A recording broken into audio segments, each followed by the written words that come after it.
All right, welcome to CapeCast. Enosh appreciates it. Oh, I do. Absolutely, man. I've played in a rock band since I was 17, so absolutely, I appreciate it. Nice. Brandon's What do in you a rock play? band, so.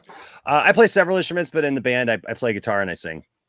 Right on. Awesome. Nice. Same. Rock Same. on. Look at you Rock guys. Same. Two peas in a pod. Yeah. Yeah. What kind of music do you guys play? I just play rock. I mean, a lot of 80s stuff. I love 80s, 90s, just rock. I mean, we, in this band, I play in called Waking Vegas. We've actually got a comic motif and everything. So we got like the whole Batman Pow kind of thing. This is Waking Vegas. And Yeah. And so we have a female who sings with us. And so we do, her and I trade off vocals and stuff. Okay. And so we do a lot of originals, but then like we go back and do old school, like Pat Benatar and, Nice. and all that kind of stuff, just hard rock, man. Everything from Guns N' Roses, we try to do some AC/DC, but it's really hard to authentically do, something like that, but no, we, I mean, Metallica, Ozzy, all that good stuff, man. Yeah. Nice. I love it. Yeah. Well, gents, so everybody, we're back for our, I guess, 5th part review now of Zack Snyder's Justice League. Enosh, I don't know if you are familiar with our show at all, but I think we spent 2.5 hours breaking down the first trailer. So we were like, when this thing comes out, we've got to go part by part, or else we're putting up an 8-hour. Nice. What you guys need is the clip that I found of the guy from Tiger King. He's just like, why don't you just sit there and relax for about an hour or two and we'll just have a drink. And that's why I started playing that clip at the beginning of my stuff, man. It's like, we're going to be a while, so just settle in. Yeah. Yep. But yeah, so we've on this episode, we've got Enosh from Poindexter Lounge. You can find him on YouTube at Poindexter Lounge, Twitter, same deal. We'll have all the links to all your profiles and YouTube video and everything in the description. They're actually in there now, I think. But yeah, so for us, you can find us on Twitter at CapeCast Show. Obviously, here on YouTube, hit the subscribe button, notification bell to stay up to date on everything that we've got going on. We also just last week, I think we hit 500 subscribers on YouTube, so we decided to start a Patreon. So link for that is in the description. Also, we appreciate all the support you guys have given us. This has been super fun for us, and as we kind of described when we started this whole thing, Brandon and I just would spend an inordinate amount of time on the phone talking about this stuff. We were like, we should just record it. And, maybe someone out there will like what we have to say. That's awesome. That's exactly how we started our channel. That's exactly because obviously I'm a big toy guy, and I used to go to the toys. Tell. Oh yeah, a couple of toys here and there. But my wife and I, we used to go to the toy guy that I go to around here, and we would just sit there and same thing. We just talk for like hours, like 2-3 hours. I'm done purchasing. We're just standing around this little thing talking. And my wife once said to us, Andrew, you should just start just put some bar stools around here so that everybody can just kind of sit around here. Like it could be like Cheers, but for nerds. And, because that was her thing. My wife is as big a nerd as I am, but like there was no place for her to sit. And so I'll stand there for 2 hours, but like she didn't have to go find a bench or something. And she's just like, you could just call it the Poindexter Lounge and you guys could just, just chat and stuff. And so he's like, that's funny. I'm not going to do that though. And so we started talking about it. And when we started talking on the internet, we were just like, we should just call it Poindexter Lounge. So that's how we started too. It was just like, hey, let's just talk about stuff we love. Right. Everybody loves passion, like if that's what it comes across as comic book geek stuff, then just let it fly. Absolutely. All right. So let's kind of, I guess we'll just pick up with title card. Part 5, All the King's Horses. We have this episode, and then we've got part 6, and then we're also doing the epilogue as its own deal because there's a lot to unpack there. A little bit, yeah, a little bit. So we open up for this part in the old graveyard where they're digging up Clark's body, Cyborg and Flash. And Diana and Arthur are just kind of hanging out, letting the young folks Right. Like, we're senior members of the Justice League. Right. You guys can just go over there and dig that hole. I love that at least they address that they could knock that out in like a millisecond, you know. That's true. Yeah. That was very, very or in the theatrical, that was like a major hole for me. Just like how they're just two superhuman people. Don't talk about why they're progressing through this whole process the way they are. It doesn't make any sense to me. But makes total sense, right? Because then you know it's a Joss Whedon movie, so you know that's a good point. Why would it have any progression or any like discussion about stuff? It's just about, hey, we look cool doing it. So there you go. I'm sorry, did I say that? I'm sorry. He ain't lying. Yeah. You can feel free to fire away about that stuff here. We've said worse, believe me. But we actually get a little dialogue between Arthur and Diana in this sequence, where she reveals the none are taken back from the darkness, none are taken back from the darkness, not without taking one back in return. And this whole scene just like oozes Snyder to me. Just the way it's shot, the fog in the back. I don't know. Do you guys have anything in specific that stands out to you about this conversation between them, or between Cyborg and Flash? Or I'll let you go first. Okay, I like you said, I love the respect that they give to Clark, in the fact that they don't just dig it all up real quick, like you said. I mean, you know, Flash could have just boom, been in there, done. We get him out. They give him the respect to actually dig his grave out, and they're talking. You know what I like about this too is everybody complains so much, and they're like, oh, Zack Snyder's movies are just so grim and dark, and there's no humor, and nobody smiles or anything. And one of the things that I loved about Zack Snyder's Justice League is it really proves that whole thing wrong. Because I was surprised at some of the jokes actually, like, because there were so many parts, right, that we didn't know. Like, what's Zach's, what's Joss's, right? You know, what works. And then it just kind of turns out that like the stuff that worked was Zach's, you know, but I love here in that moment, because they're digging the grave, and the Flash, you know, Barry is talking about how Superman was his, you know, his idol, you know, who he looked up to. And I really appreciate that. And then the kind of the joke about Wonder Woman.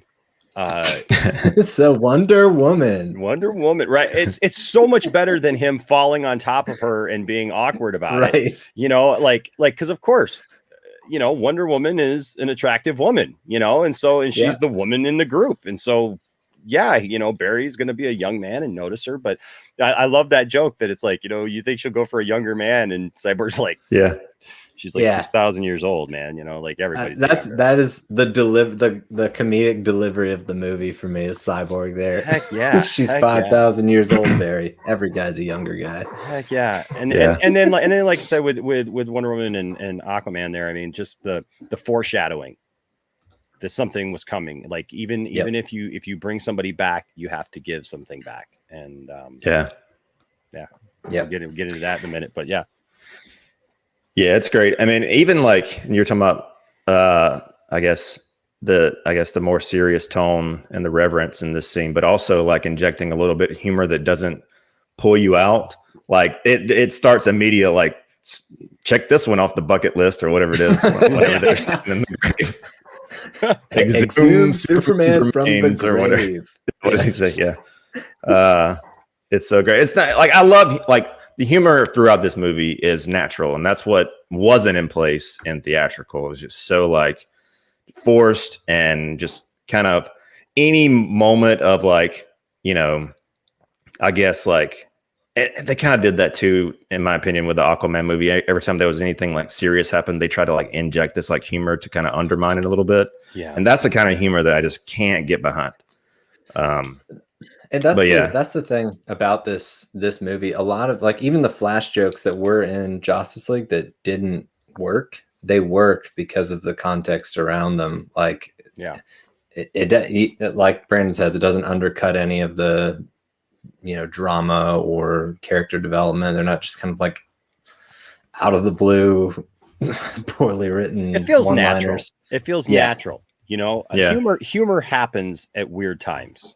Even in stressful times, humor happens. You go to a funeral and people are just sitting around reminiscing or whatever, and a joke comes up and people will laugh. And, it's like in the middle of even sorrow, people can have humor. But like you said, Brandon, it's like when it's like you're trying to establish something serious in a film, and then it's almost like you just take it back. It's like, care about this thing, right. but not really. Mm-hmm. And if you get that over and over again, especially, I mean, it's jarring to happen once or twice, but if you get that all throughout a film, then you just end up not caring at all. Yeah. Especially when you're coming off riding the coattails of Man of Steel and BVS, where everything was so heavy and like emotional, it just felt so out of place. Yeah. Yeah, it's I don't know.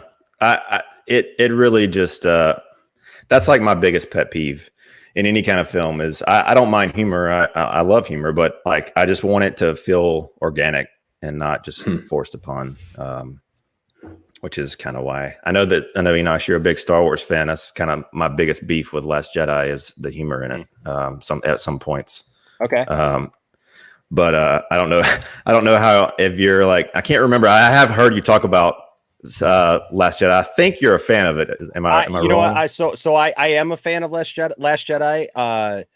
And I love having conversations with people about it, like who like have legitimate conversations about it. Right. Heck yeah. And not to derail the whole thing, because like you could do like a whole episode. You could do a week's worth of episodes on the Last Jedi, and like what people like and don't like. For me though, like it's more about I don't know. The humor in Last Jedi. There are some parts. Actually, it's really more the humor in the Rise of. Wait, hold on. Which movie is it? No. You're right. The Last Jedi, like the beginning of it with Poe and all that stuff, that takes me out. Sure. It's a little modern as far as like, can you hear me now? Like the whole like Verizon commercial type. And you're right. And so even though I'm a staunch supporter of The Last Jedi as from a lore perspective, where I think like people like attack it and they're like, oh, it hates Luke Skywalker and it hates that. I'm willing to have that conversation, but like I have my reasons for thinking that it doesn't. Okay. So, and I think that those are both legitimate. You can have a legitimate gripe about what you thought Luke Skywalker should be. But I enjoy what it is, right? Even though what it is, even though Luke Skywalker is my hero. But it's like stuff, like when the call waiting thing, and like I get the joke, it's humorous, it's funny. I kind of smiled, and then I got to watch myself because I find myself too. I can get too picky on stuff too, because like I picked up on something like that. I realized in something in Star Wars that I never even thought of before, is that Star Wars has its own language, right, and its own alphabet and its own things, and I was kind of finding myself agitated over him saying Hux with an H. And I was like, with an H, like they speak, their language is, their alphabet is Arabic. Like, why would they have an H, and then I found myself being a little bit critical of that. And then I was like, well, wait a second. They also have X wings, Y wings, B wings, et cetera. And so I guess that's where I put myself in check with anything. If it's a DC film, if it's a Star Wars film or whatever, there's things that I can critique and I gripe about, but then I have to think about, okay, what does the overall lore say? And like even like with the Batman getting ready to come out, in the Batmobile, right? We're used to seeing Batmobiles that on screen that are kind of they're not regular cars. I got the Justice League one right here. And nice. Yeah. And so this doesn't Who's in it? Who's inside it? I don't think anybody's inside it right now. I don't know. I might be wrong, but I don't think anybody's inside it right now. No, nobody's inside it right now. Yeah. All right. But the thing is like this doesn't look like your regular street car, and so we've kind of gotten used to that, where it's like the Batmobile has to be this otherworldly kind of cool thing. And so when we see something like a regular car in the Batman, like my immediate reaction was, oh no, windshield, are you kidding me? Like, no, it's got to be battle protected. It's got to be like real world, look real. And then I had to put myself in check, because I went back and I was like reading some old Batman comics, and like I was even reading, the night that he meets Jason Todd, and he's driving a Batmobile that has no insignia on it, no anything. It's just a black Lamborghini, and Jason Todd steals the wheels off of it. So it literally doesn't even have protection to keep the wheels on, because he just uses a crowbar and takes the wheels off. And then there's many times like where he just drove like a Corvette Stingray that was just black, that had like a little bat emblem on the license plate. So you go back to the comics and it's like, well, okay, now just tell me the story. Let me get over my little my little thing. Kind of Ryan and I kind of fall into a similar. We are not fans at all of Pattinson's suit, but we're super stoked for the movie. Like, we love the tone. The trailer is amazing. Yeah, and we're we have our gripes, but with that suit, but we'll get over it. The cowl is just kind of weird. Yeah, but yeah, it's that suit has a major identity crisis. But again. We'll get over it. And that's just how I look at stuff, right? It's like, tell me the story, and then let me make up my mind, like, what I think of that story. Yeah. Well, I won't kind of harp on Star Wars too much, but we both love Star Wars. But we need to just do a Star Wars cast at some point with you. Heck yeah. Obviously, love that. Into that. Love that. We don't get to talk Star Wars as much since Mandalorian. We've been like the Snyder stuff kind of went full steam after Mandalorian stopped. So we need somebody to talk to some Star Wars. So well, and it's hard to talk to people about Star Wars, honestly. Like my two biggest fandoms are DC and Star Wars, and I just find that like those are it seems to be two of the most divisive that's true things as far as people feeling like they know how the definitive whatever that should be. So I always love finding people that maybe don't even agree with me on my take on it, but yet we can bounce ideas off of each other, and like we have a good conversation. And I love meeting people like that in all things. Awesome. Yeah, man, for sure. We're down, man. So definitely. All right. So jumping back, then after the graveyard scene, we've got Alfred and Bruce in the hangar. This was kind of the first clip that they showed. I believe that they promoted Justice Gray with. Was this clip? Yeah. But yeah, so we got some really cool. Brandon's always a fan of the Alfred Bruce dialogue in these movies. I'm the Batman guy on the podcast. Ryan's the Superman guy, so I naturally kind of lean towards the Batman stuff just by nature. So nice. So what are your thoughts? I'm a big Batman fan, but I'm so I'm outnumbered here tonight, huh? No. I'm saying I'm a big Batman fan, but Superman is life. My son's middle name is Jor-El. When he pulled up his Superman tattoo on his arm. You weren't. I don't know if you saw. Yeah, my. Oh, nice. Okay, my son's middle name is Jor-El, if that tells you anything. So there you go. Beautiful. Nice. Love it. I have a buddy that's going to be on the podcast next week. Actually, his son's name is Jor-El. So there you go. And then Ryan, your dog's name is Kara. So there she is. She's my baby. That's awesome. I showed you my Harley Quinn. So I'm all over the place, man. We love it all. Heck yeah. Nice. Love it. I can see it on your walls. Right. I live this. This is my life. This is just this room. Like if you went around my house, my entire house is this way. So. You can be my example. If my wife says I start to get out of control, I can just point to you. Yes, I am the epitome of this got out of control. but it's all still looks nice, and it's like nicely organized, so I don't look like I'm a hoarder yet. There you go. Like when you start to get to that, when you start to get to that point where it's just like although you're not seeing the pile of toys that are right here that I haven't opened yet, that I need to figure out where the heck I'm going to put them. That's a whole other thing. But, Ryan's in the process of selling all of his hot toys so that he can invest in like 3rd and 4th scale stuff, like the ZSJL, like Dark Side and Soup's. What is it? Weta stuff. Send him over the edge. I bought the Prime 1 3rd scale Superman black suit. I bought the pre-ordered the Dark Side Weta, and then I'm gonna get a Legolas quarter and a potentially one of the Spider-Man quarters from Sideshow. Nice. So very nice. He's taking it up. You're taking it up a level. House. Yes, taking it up to that next level, right? Yeah. That's cool stuff, man. That's cool stuff. Every time I go up a scale, I'm like, this started out collecting like pop vinyls.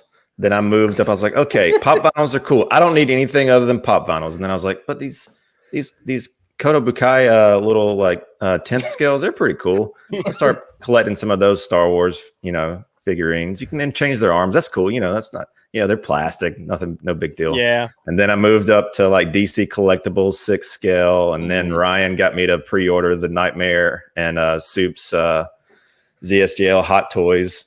I'm like, oh God, this is gonna be well, I don't have any Hot Toys yet, but my friend Max, we were on a stream together, and it was right before Zack Snyder's Justice League came out, and he's like, Enosh has all these toys, but he doesn't have any Hot Toys, and he says, this man needs a Hot Toy. And so he literally put up a campaign together. He already ordered it. Now he's trying to, get the money for it. But from people on his channel and stuff. But he ordered me the Black Suit Superman and Nightmare Batman. Nice. And he's like, we're going to make sure that Enosh has a hot toy. And so, I've never been into like statues either, or like stuff like that, but like this last few months, I've kind of gotten into that a little bit. And so, I'm a big G.I. Joe fan too. So I started getting some of these guys, and, I got like a nice glass case to start putting that stuff in. And so, I'm telling you, man, when you get that hot toy, if you're a sucker for good packaging and all that stuff, like, like I don't want to open this package, right? not because like I just have to have it in the package, but just because like the packaging looks too cool now, Right? It's amazing. There you go. It's amazing what they do with those figures. All right, so we get some. Man. That scene is fantastic. I mean, I always love the dialogue between Bruce and Alfred. I mean, especially this combination of Bruce and Alfred, because I find that this Alfred, he's not always right. Usually Alfred is like, he like in Batman v Superman, he was right? Yeah. Like he gives Bruce a hard time. But I think this allows us as an audience to accept that Bruce doesn't always take Alfred's advice, because in Batman v Superman, he's like, look, you need to stop this. You got to stop going after Superman. This is not the right course of action. You are not in a good place. But in this movie, he's also like, no, you need to stop this. You need to, because I think Alfred looks at it as just an extension of what happened in BVS, that like he pushed himself out of this guilt, out of this needing to accomplish something, needing to protect people that he really didn't need to do. And now Superman's dead. And it's like, what are you doing? Now you're trying to raise him from the dead. You're going to all these lengths and everything. You're messing with these, extra worldly, things that you don't even understand, and it's like, stop. But he actually has some wisdom back for Alfred in this. Yep. And I always appreciate you get the your guilt to become your reason quote. I kind of like what you're saying. I always appreciate in Batman movies when you see Alfred kind of step outside of that guidance role and more of into a protection role, because he cares about the guy. Like you see it in The Dark Knight Rises too. But those are the kind of moments that like really stand out to me with his character, just because it's like, it's almost feels like uncomfortable for him to do on screen. So it just creates an interesting dynamic. Yeah, it seems a great juxtaposition to what was in theatrical, where they're just like making the sound that's going to attract the parademons or something. I can't remember. They do the whole like Mars Attacks thing. Isn't that how so like the end of Mars Attacks they figure out like music kills them or something? It's pretty funny if you think about it. In Justice League, they literally have it's basically like a siren noise that they're just like rigging up to the Batmobile. And in this one, they're like developing gauntlets that can like absorb alien energy, actual things that they could use in battle. A noise that would help. A noise. I pulled this. I love how much they use silhouettes in this movie. Like it's such a, I mean, it's not like the first time anybody's ever done this, but it's just a testament to the cinematography in this movie. The really inky black levels that they have. I don't know. I just love it. I feel like there's so many shots. I was telling Ryan when we first started doing these, I had like part 1. I think I had like 10 screenshots. Part 2, it doubled. Part 3. Now I got like 55 screenshots for this one. It's like right. Well, you got to figure out some way to do it without actually playing it, right? like there's so many good things here. Like I got to remember each and every one of these little things. Right. I was like, maybe we should just do a commentary instead of doing this. Right. That's what we're doing. Right. You guys talking about the noise. I'm just imagining Alfred just shows up and goes, "All right, Master Bruce, I figured this out. I brought this guy," and it's like Jim Carrey from Dumb and Dumber. It's like, you want to hear the most annoying sound in the world? Yeah, that's true. That'll work. Right. That's pretty close to what the noise was. Yep. Pretty much. Yeah. But kind of like what you were mentioning, he Alfred or Bruce kind of dishes it back to Alfred in this scene, and Alfred doesn't even have a chance to rebuff him. That's how the scene ends. He says, if you can't bring down the charging bull, then don't wave the red cape at it. And Bruce says, you do if it's this red cape. This red cape charges back. And there's so much bite when he says it. He's like, I remember when we watched it for the first time. Ryan and I watched it together here at my place, and Ryan was like, "Hell yes!" Like he was.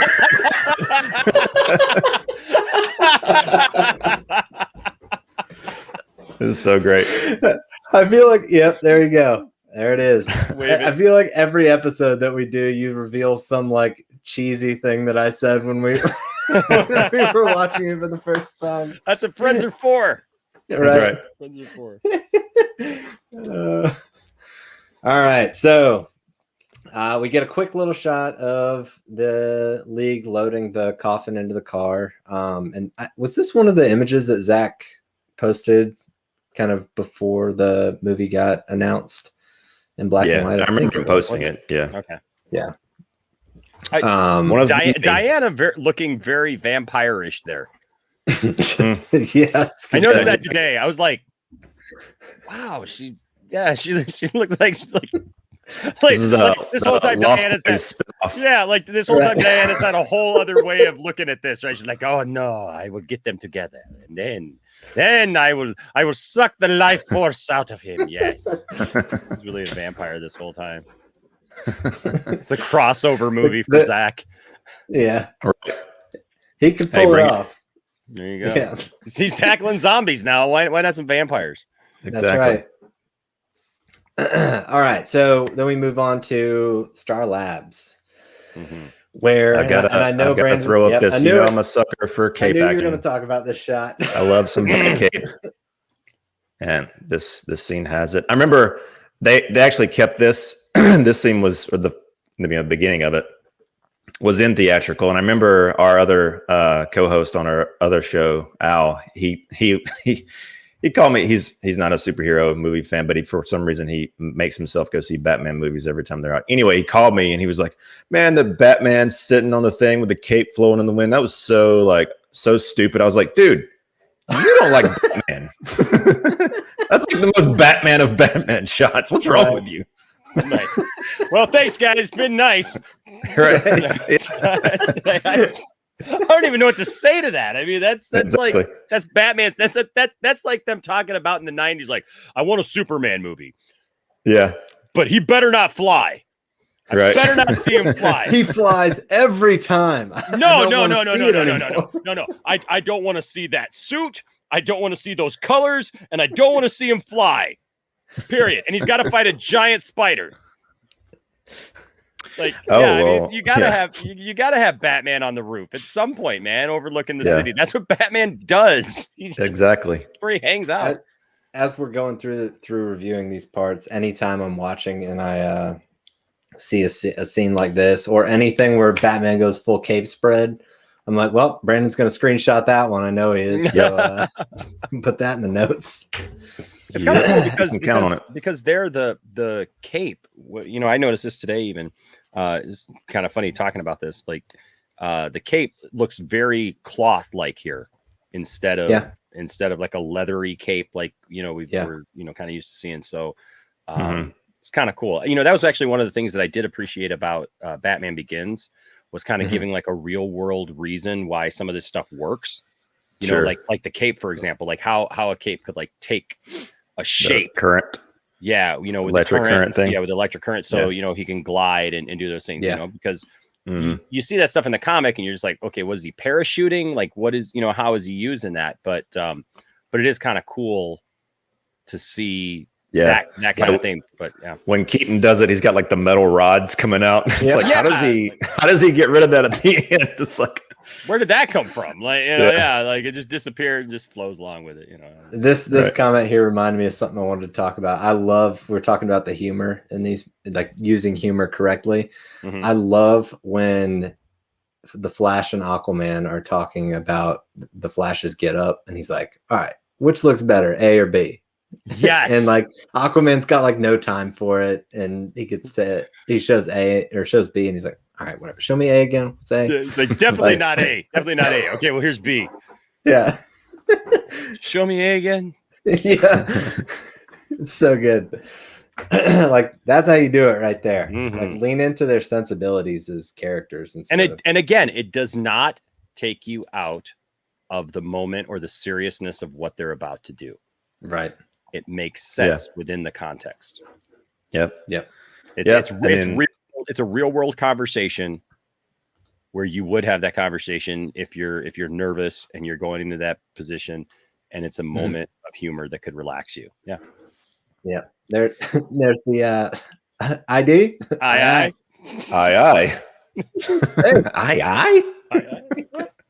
So great. That's another thing. Like Ezra Miller was like in theatrical, they just kind of let him riff with the weed and stuff to like the worst degree. I feel like they reined him in so well in this. But yeah, I guess that's just kind of, that's one of my biggest concerns actually about the Flash movie coming. Yeah. You know, because, you know, obviously there's a lot of, you know, craziness surrounding it. Right. It's gone through so many changes, directors, stories. Now we got the whole, you know, Ray Fisher in out situation and, you know, and so all of that's going to be in my mind while I watch it. But also as a DC fan, I have to look at this as also something that could be absolutely amazing because I love the idea of the multiverse. I love the idea of Keaton and you know, Ezra and Affleck being together, you know, and how that's going to work. And I keep telling myself, I don't think that Affleck or Ezra would just come back at this point if it was going to somehow do disjustice to Zack's work. You know what I mean? Like it may be, it may be off. 100% on the same page. Yeah, it may be off. You know, obviously it's going to probably be on a little bit of a different trajectory, but I would be so disappointed if because I've seen people say that, you know, that like, this is just going to crap all over Zack's work and everything. And I just have to remind myself, like with everything that's gone on, I would be so disappointed in both of them. I mean, just not even as a movie, but just as human beings, if they came back and were a part of something, because they don't have to be a part of this. Right. You know, they don't have to do this. And so, I mean, I know Ezra's wanted to get this Flash movie going, but he doesn't have to do this. He could, you know, he's got plenty of franchises and different things that he can do, you know? Yeah. And the fact that Keaton's going to be in it, oh my gosh, that's amazing. But you know, in all of that, I'm really hoping that if they take anything from Zack Snyder's Justice League, it's to allow the Flash to be who he is. Yeah. In Zack Snyder's Justice League instead of Justice League, because it's crazy like you said, to see that like in Justice League, he's fallen over people and he's scared and he's talking about how I can't do battle. I've never done battle. And, I'm just like, just save one, it's like, I just push people. And then in Zack Snyder's Justice League, like, I know it's in the next chapter or whatever, but like that moment, man, he stops everything. And he's just like, he's having that inner dialogue with himself. And he's just saying, Dad, just know that your son was among the best of the best, and just focusing and turning everything back and being the hero. Really, and it's like, so I really, really hope that they allow him to be that character. You're talking the scene you just described. In my opinion, you're talking about like top 5 comic book movie scenes ever. Like absolutely, ever. And for me, hands down, and would never have expected that a Flash scene would have been my favorite scene in Zack Snyder's Justice League, but it totally was. Like, not even close. So yeah, I guess too, I will say my other concern about the Flash movie is if they're gonna do, because it's kind of been talked about them kind of resetting things using like phasing Affleck out, like it's gonna really frustrate me if that is his purpose in this movie. It's gonna feel like such a slap in the face to all the Snyder fans out there. If it's used in a way where like in the process of the movie, like he gets phased out and switched to Keaton and then comes back, then sure, like that's just a plot device and it could be awesome. But like, I just really like if it happens where he gets phased out at the end of the movie, he's gone. Like we all know exactly why they did it. Like it wasn't because of the movie. It was because of all the whatever else they're trying to set up. That's the part that makes people like us so kind of hesitant to be excited for this movie, because on paper we should be over the moon about this movie. Right.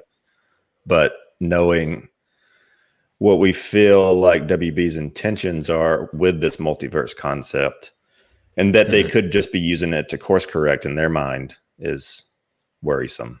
To say the least. No, it is. No, I'm fully on the same page with you guys for sure. Yeah. Another course correction. No new thing for us. Give one after the other, man. It's like it's like somebody go up and steer this ship for God's sake, because it's like course correction. Up there? See you guys. I'm gonna go downstairs now. Like that's not how this works. You have to stay at the helm and make sure that it's still going in the right direction. And I mean, especially after seeing now Zack Snyder's Justice League and seeing how good it is. Like I've never called for boycotts of everything that WB is doing here and there, Sure. And I mean, even people who hate on the CW, we talked about this a little bit last night in a stream. The CW serves a purpose, right? And it can serve a purpose. Like if you want to see lighter versions of these characters or whatever, that's great. And if they would handle that in the proper way and actually answer some of the stuff that they've brought up at the CW thing. I mean, Crisis on Infinite Earths was a great opportunity. I mean, and Ezra showed up there. Right. And so like what I really want to see, I want to see the other side of that moment, when Ezra showed up on Crisis on Infinite Earths on The Flash. So there was so much promise there. I mean, they ended with this idea of the Justice League and, even the Wonder Twins and, and having the Hall of Justice and everything. So I love that stuff. But then they've never even mentioned any of that stuff again. And I feel like that but the Superman and Lois show, there's a lot of stuff that I love about it, and so it's like, I'm fine with that. Have that. I'm fine with having, if you want to do movies in a different direction or have, an Earth 23 Superman or whatever you want to do. I'm fine with that, but you got to have your base, that you go off from. And like you said, like this idea of course correcting, going in a different direction. And, Andrew Muschietti said, everything that's up to this point has happened. That's what we're saying. It's a multiverse. Everything exists. Everything's happened, and everything going forward happened. Well, how do you not include Zack's work in that? Right. When it's so prevalent, like let it exist in its own little thing, but don't act like it doesn't exist. And it obviously has to exist at some point because of who they're using. I mean, they still want to use Jason Momoa. because his movie made $1 billion, right? So they still want to use that. They would still want to use Gal. They still want to use, Ezra, obviously. So, and even Ben to a certain effect if he's in this movie, Sure. which I think is probably one of the other. And I know we're getting like off on something else, but it's probably one of the things that pains me most about this whole idea of closing Zack's narrative, right? Not that Zack has to direct everything, but these characters that Zack created is the fact that we're not getting to see the full Superman arc, right? Mm-hmm. That's, as a Superman fan, Man of Steel is the Superman movie I've always wanted to see a real world Superman and having to earn who he is and showing how he learned to be who he became, and having to deal with these real world things of what a Superman would deal with and in the world and how the world would react to him. Instead of the first night he comes, he saves a little kitten and a cat. I grew up with that. You can't appreciate him if you don't see how he got there. I love Christopher Reeve. I love Christopher Reeve and I love all this stuff. But to know that this is a first contact story and that the world would not wake up tomorrow, and we all know it. If we woke up tomorrow and there was a guy floating around with superpowers like that, we would all be terrified, and we would want to know, who is this guy? Whose side is this guy on? All those political issues, especially in our world today. Oh my gosh, it would be so much attached to him. And for people to be like, well, why is it so depressing and Batman v Superman and the world's against Superman? That doesn't make sense. That makes perfect sense. And then so there's that. And so we're not getting to see Superman's arc fully realized and really a true Superman 2, Man of Steel 2, where Superman's fully Superman. He's gone through all this stuff, and now he can take on somebody like a Brainiac or something else, some other thing. And then the fact that Ben Affleck is arguably the best Batman that we've had on screen, at least the most comic accurate Batman. Yeah, that holds up. And he doesn't get a solo movie. Yeah, he's the only Batman that we're gonna see. It doesn't get a solo movie to even show who he is. I don't know. It just it hurts. Like they're comic book characters, but like somehow like I feel like it's family that is like being wronged or something. I don't know. Well, I mean, dude, you're totally right. Completely get it. It really does. Like, and we've talked about it before. Like Suicide Squad, I'm excited for it.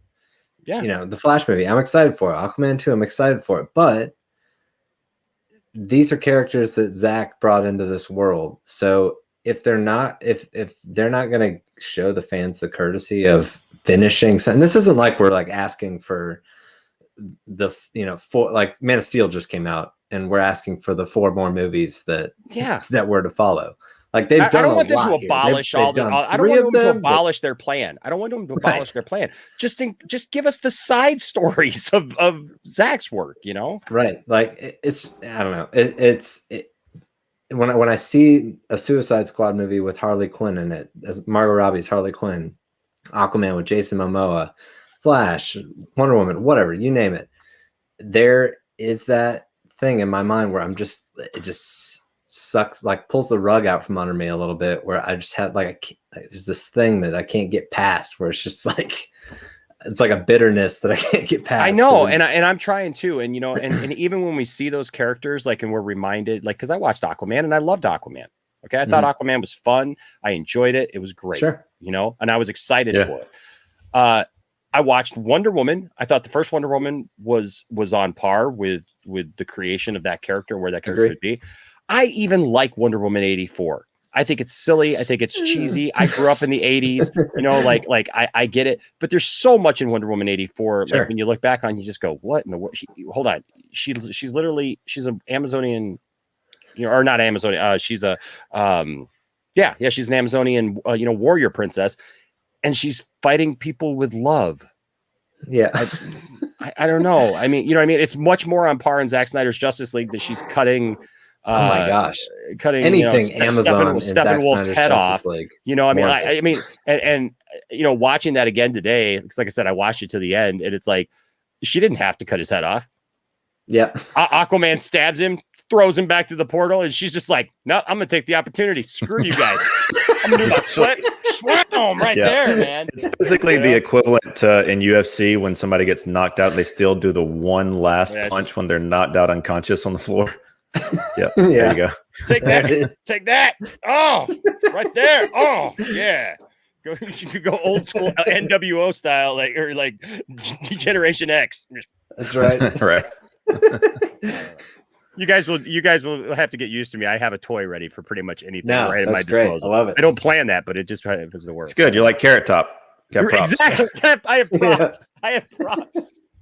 That's awesome. All right. So jumping back in here, we get another Batman shot, Brandon. Go ahead, fire it up. There it is. I couldn't get him in focus. He's moving, but I had to take a picture of this cape action. So there it is. Again, full cape spread, guaranteed to have a screenshot taken. Yep. I love that.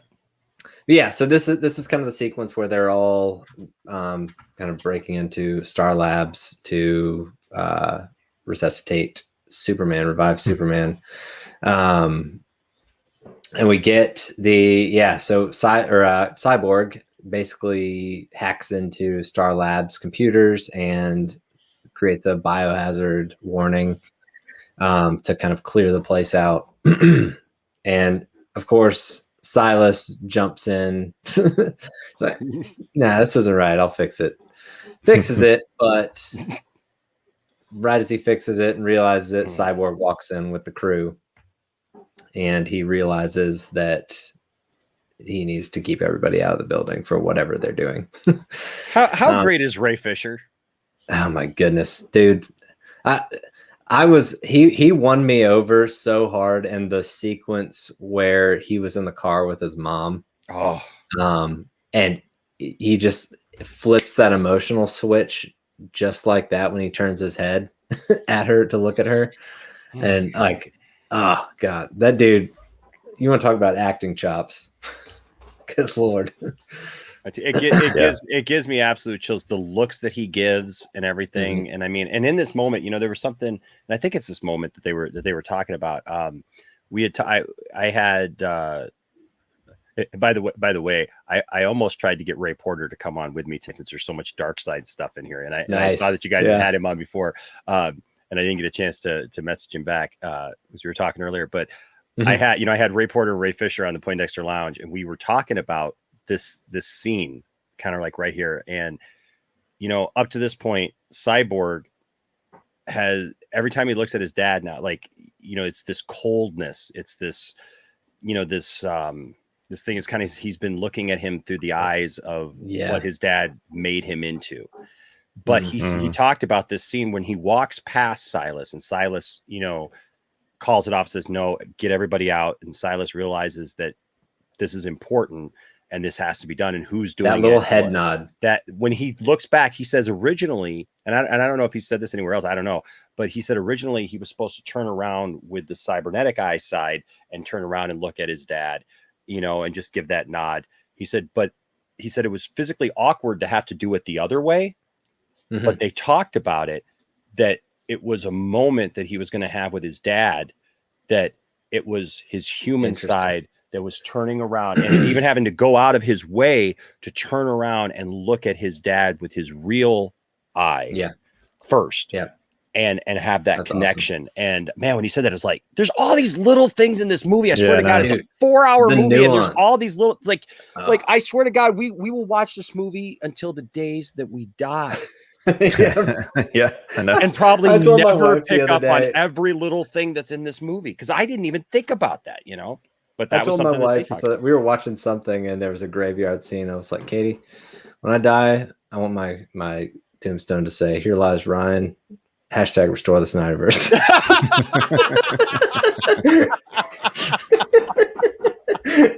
She immediately rolled her eyes and continued what she was doing. Well, that's awesome. That's awesome. I wasn't expecting that. I was expecting like if you seek his monument, you look around you or something. No, you're like, no, # restore the Snyderverse.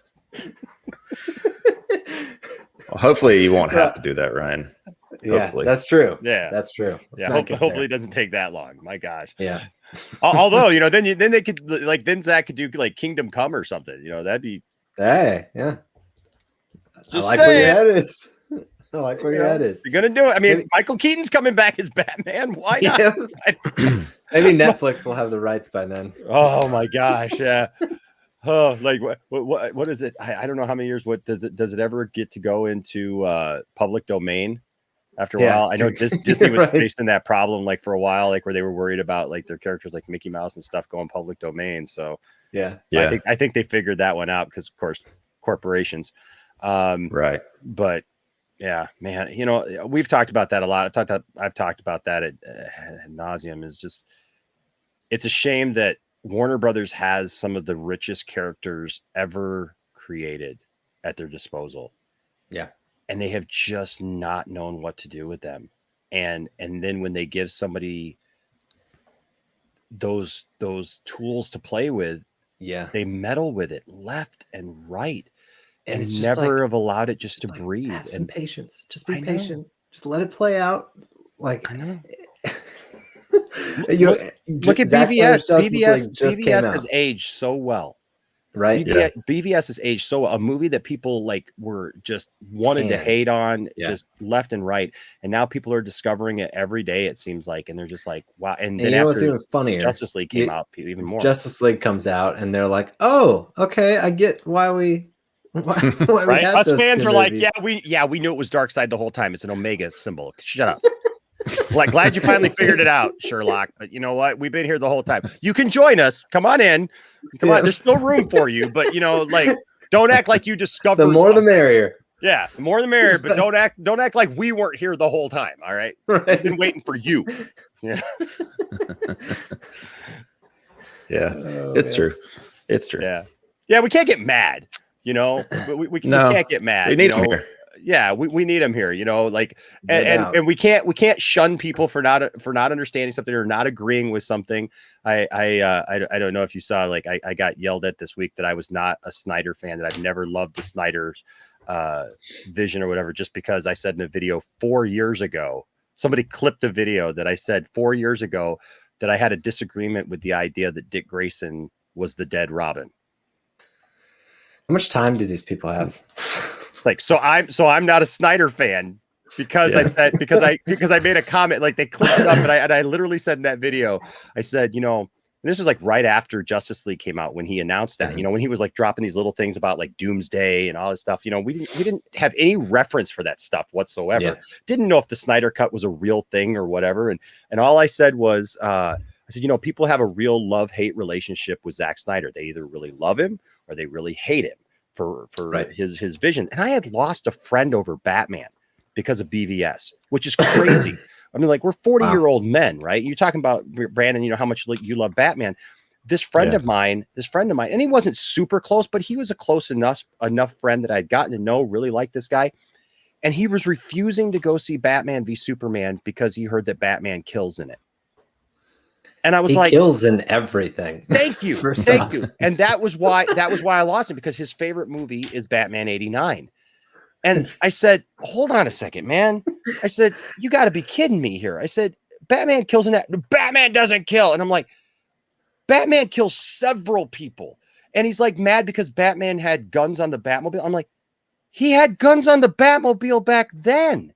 Like, he was literally shooting at the Joker with the Batwing. Like, he just didn't hit him for some reason, you know? And I'm like, all these things, like when he puts his boots around that guy up in the bell tower and slams his head against the bell and drops him down the shaft, that guy ain't getting up and like going somewhere. Like, I don't know what to tell you. Straps a bomb to a clown and Batman Returns. And then that's why I said, like, shoves a bomb down the guy's pants, pushes him over the thing, watches him explode, and then it's like, see what I did? Like, smiles at the camera almost. Is like, yeah, I killed that dude, you know, like, and so we were having this discussion, and I just sent him a bunch of clips of like different Batman killings, you know, because I mean, even in Batman 68, what was that when that came out? 68, whatever. Like, in that movie, Batman kills people there.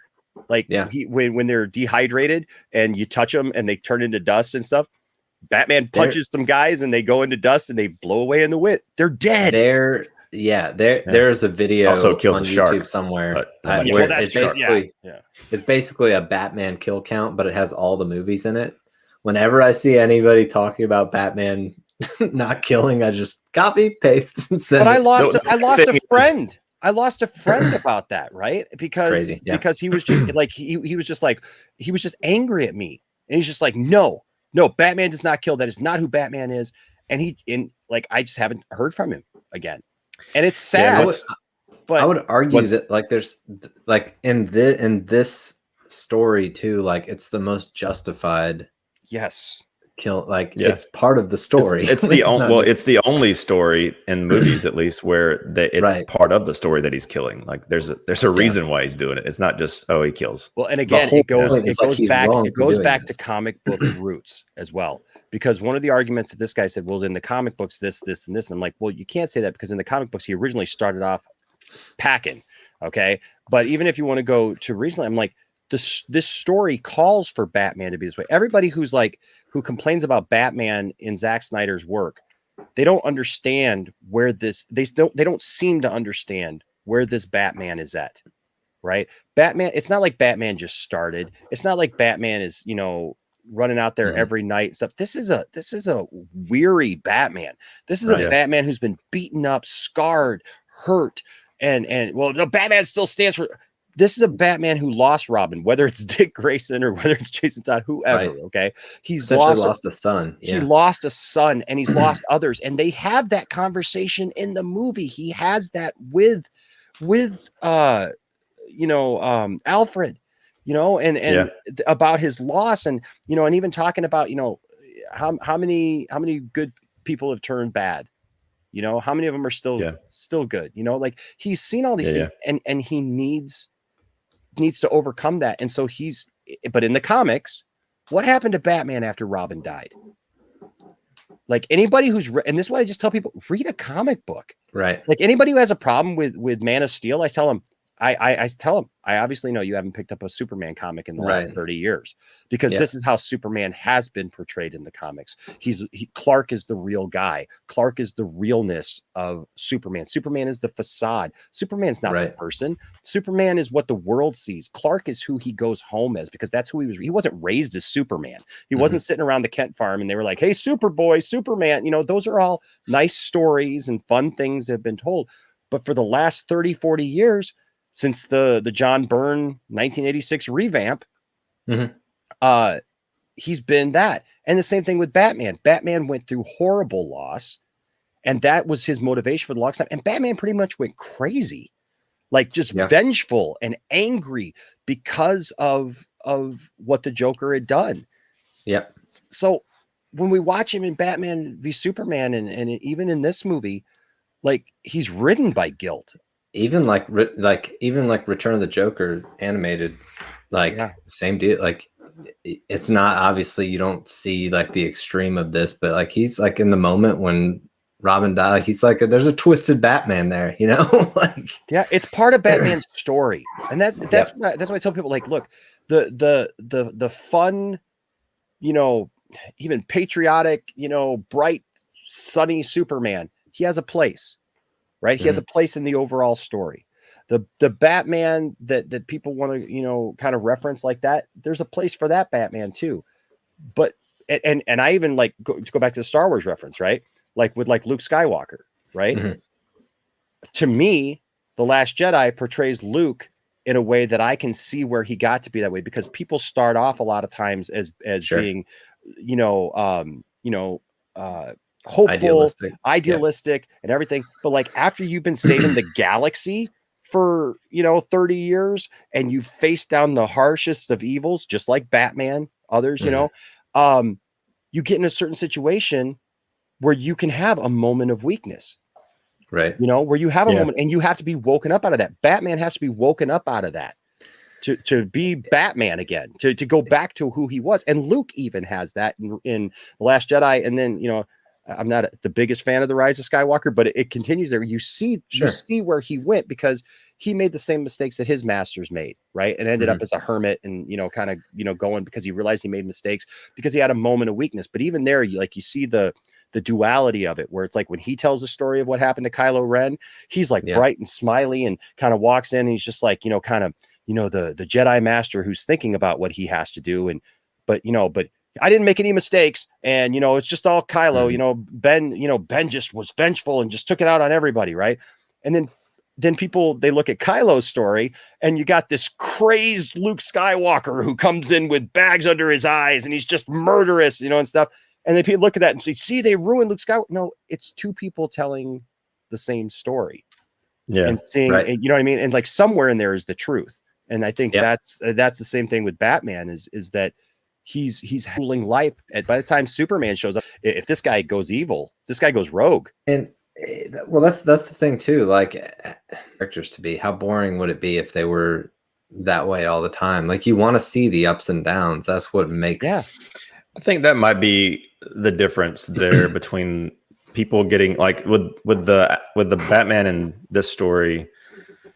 There are multiple versions. Like you're gonna reboot and do a different take on Luke and Mandalorian, but see Luke kind of kicking ass and taking names when he was in his prime instead of. And that's the thing about I just wanted to see a little bit more of the Luke from. And they're like, I've read all this. You. Yeah, but yeah. So, I mean, and then you also get this brief little shot, which seems to be a female suit. Yeah, I love how when they're wheeling him through there, the ship like reacts to his presence too. Mm-hmm. Oh yeah, it's just another one of those little like nuanced details. Knows he's here. Yeah, yep. I think that was one of the shots that Zack put out before I think it was maybe before it got announced. It was the Flash pushing the coffin, and his caption was like, "It feels his presence" or something.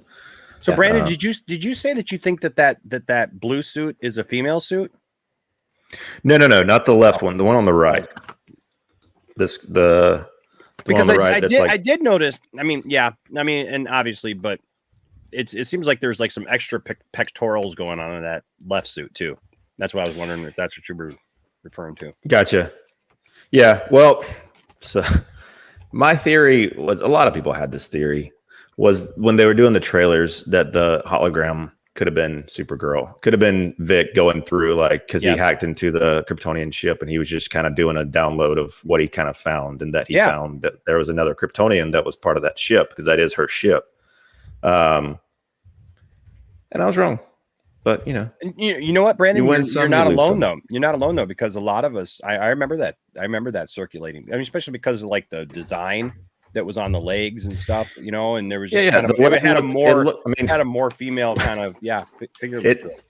It seemed like it looks like a lady's leg. Like ladies like me. I'm sorry, Henry. But and then you look up and it's Henry Cavill, and Henry's just like, I would have put money, and I need to go back and look at this, but I was fairly confident that when it showed the arm on the left, there was no, like, how on the suit it goes down to the wrist. Mm-hmm. I could have swore that I saw like wrist, like skin, and Kara probably would have kind of like a sleeveless, typically historically her she's either got like a short sleeve or like a sleeveless type suit, but we don't have to get into that. It's fine. I was wrong. Hey man, okay. You know what? You were not alone though. I honestly, looking at that, when we first saw that image, there was a lot of people talking about that, and I could totally see it. And honestly, that's what I really kind of thought for a while too. You know what I think happened? I think it was Supergirl, and Zack saw the theories. He was like, "Nope, not going to give this one to you, Brandon. You're going to be wrong on this one." So I think that's what happened. Brandon talk about it, and well, and who knows? There's a lot of stuff that we know that was supposed to be used that didn't get used. I mean, like Green Lantern. The Green Lanterns who were supposed to be at the end, and it ends up getting. He ended up repurposing it and doing his Martian Manhunter and things. So who knows? And Zack hasn't told us everything about the movie or that happened or whatever. So I love that we may find out. People asked about the updated storyboards. He's like, "No, I'm not showing that to anybody." Yeah, hold those cards close, baby. That's good. I hope he does. Well, thank you for giving me an excuse to get something on my stomach because I didn't eat dinner. Nice, no problem. Happy to assist you. Sit and be told a story. Right. All right, so they arrive in the Genesis chamber, and this we kind of jump between Lois and Genesis chamber here. But one thing that I do love about this sequence is how like stubborn Batman is about I love that doing this thing. Do it.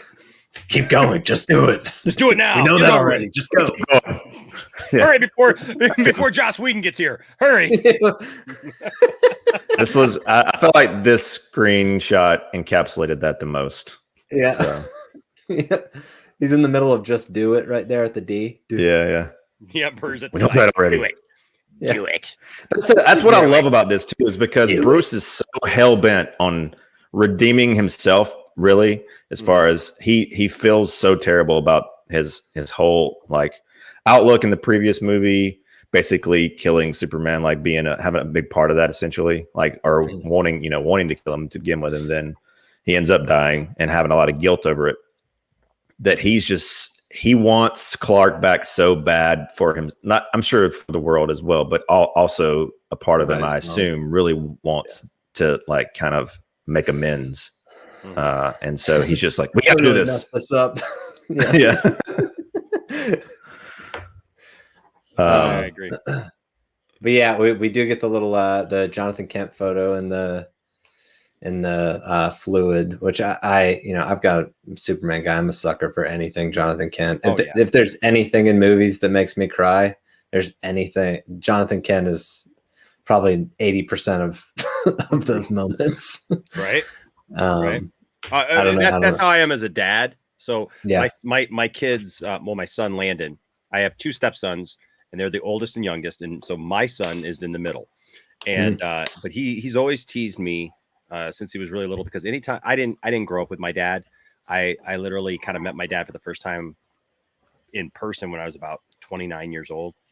Wow. And started to get to know him when I was about 26. I played catch with my dad for the first time when I was 35. So anytime I see anything, when I found out I was going to be a dad and I was going to have a son, that was huge for me. And so that's why I named his middle name Jor-El, because the whole father becomes the son becomes the father thing. And so yeah, that's awesome.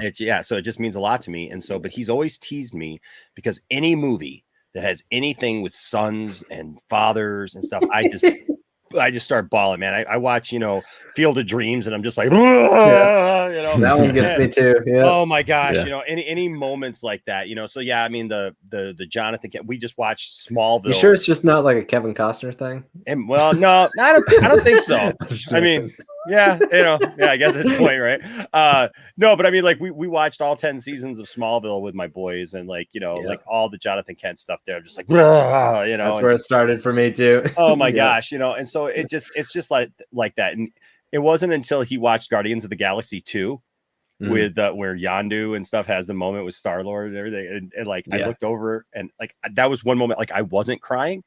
Yeah. And I look over and my son's got this big tear in his eye, and I'm like, ha ha, look you. Now you're crying. And I got to tell Michael Rooker that story. And like he laughed. We got him on video because my kids weren't at that Comic-Con, and like I got Michael Rooker on there. Like he said hi to the boys, and he was just like, "Hi, I heard I made you cry."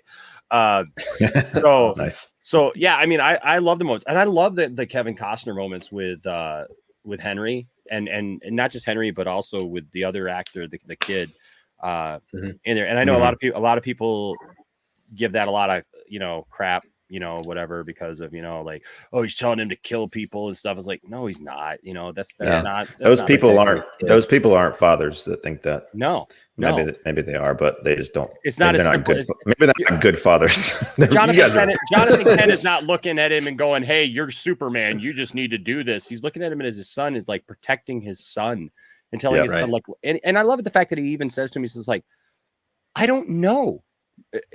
Maybe you let those people die. I don't know. I don't know that it's you who has to be responsible for saving everybody, because that's where he's talking to a kid.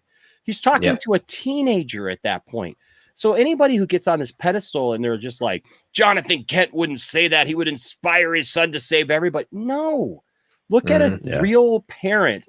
Like with my kids, if I thought that the government could come in and dissect my kid and just take him away, and and God knows what would happen, because I know that my son's an alien.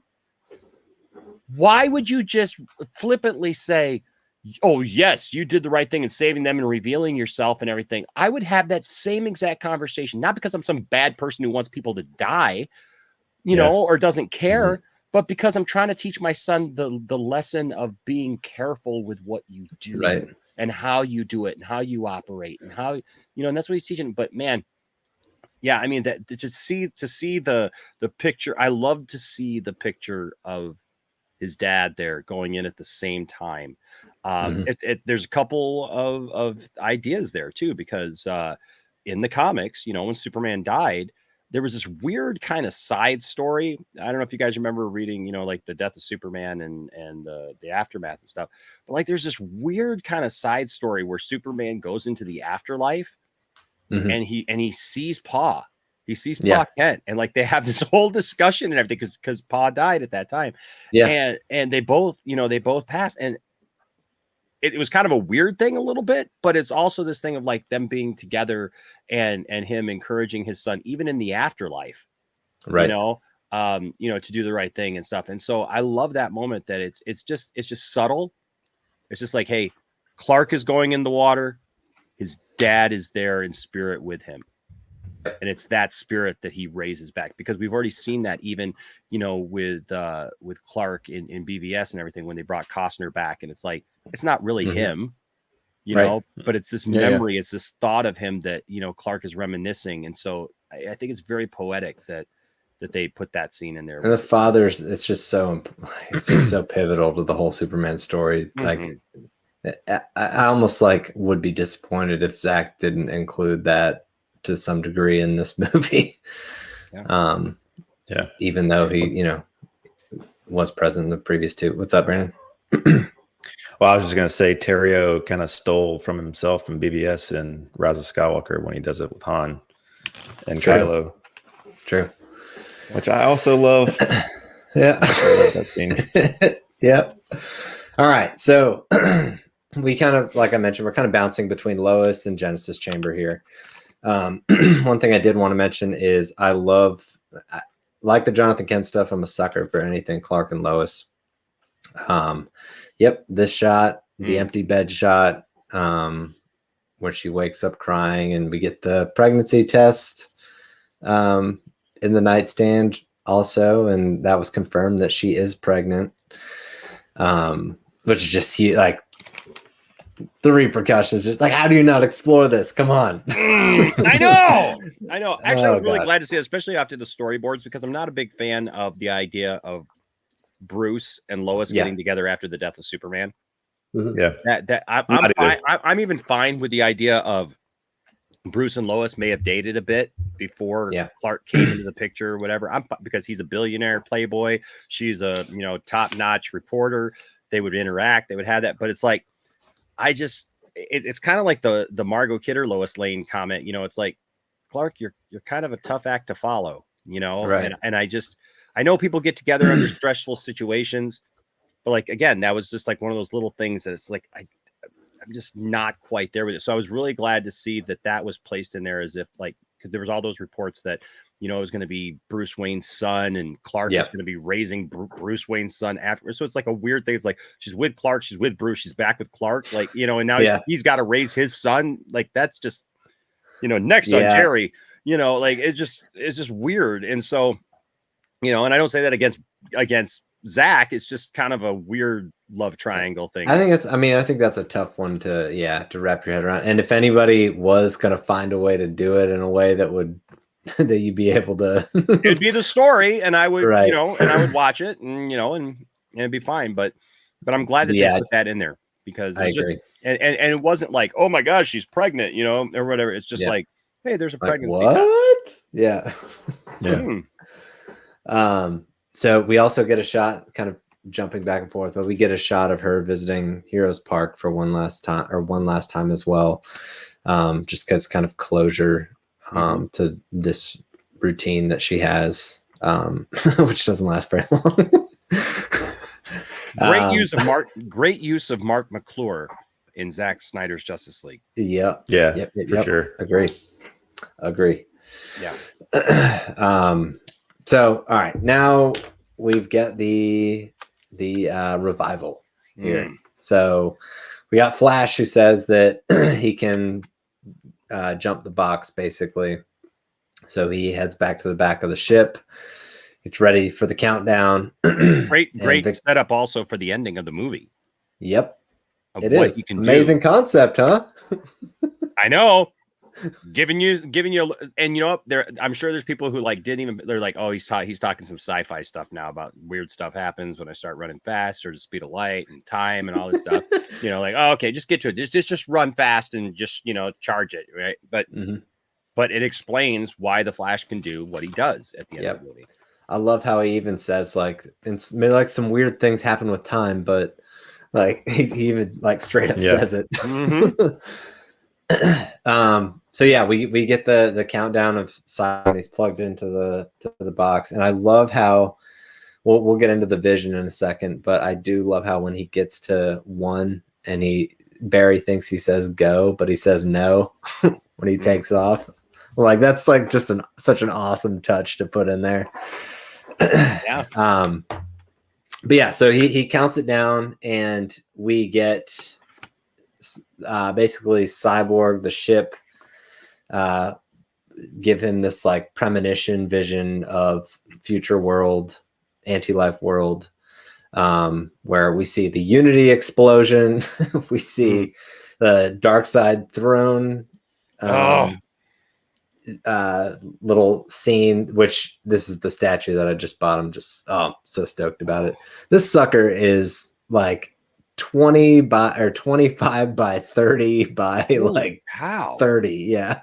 Does it have the draping? It has a like banner that was a mock-up, like just for the. It has a banner that's 36 inches long by 9 inches wide. It goes behind it.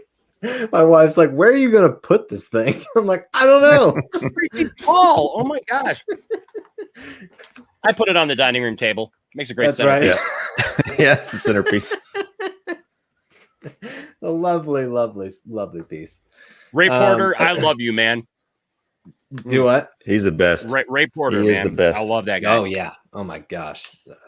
I told him when we were on here, just like growing up with listening to or watching animated Justice League, I just could never picture anybody doing the voice justice in live action. And now, like, I can't ever picture anybody else doing the voice but him. Right.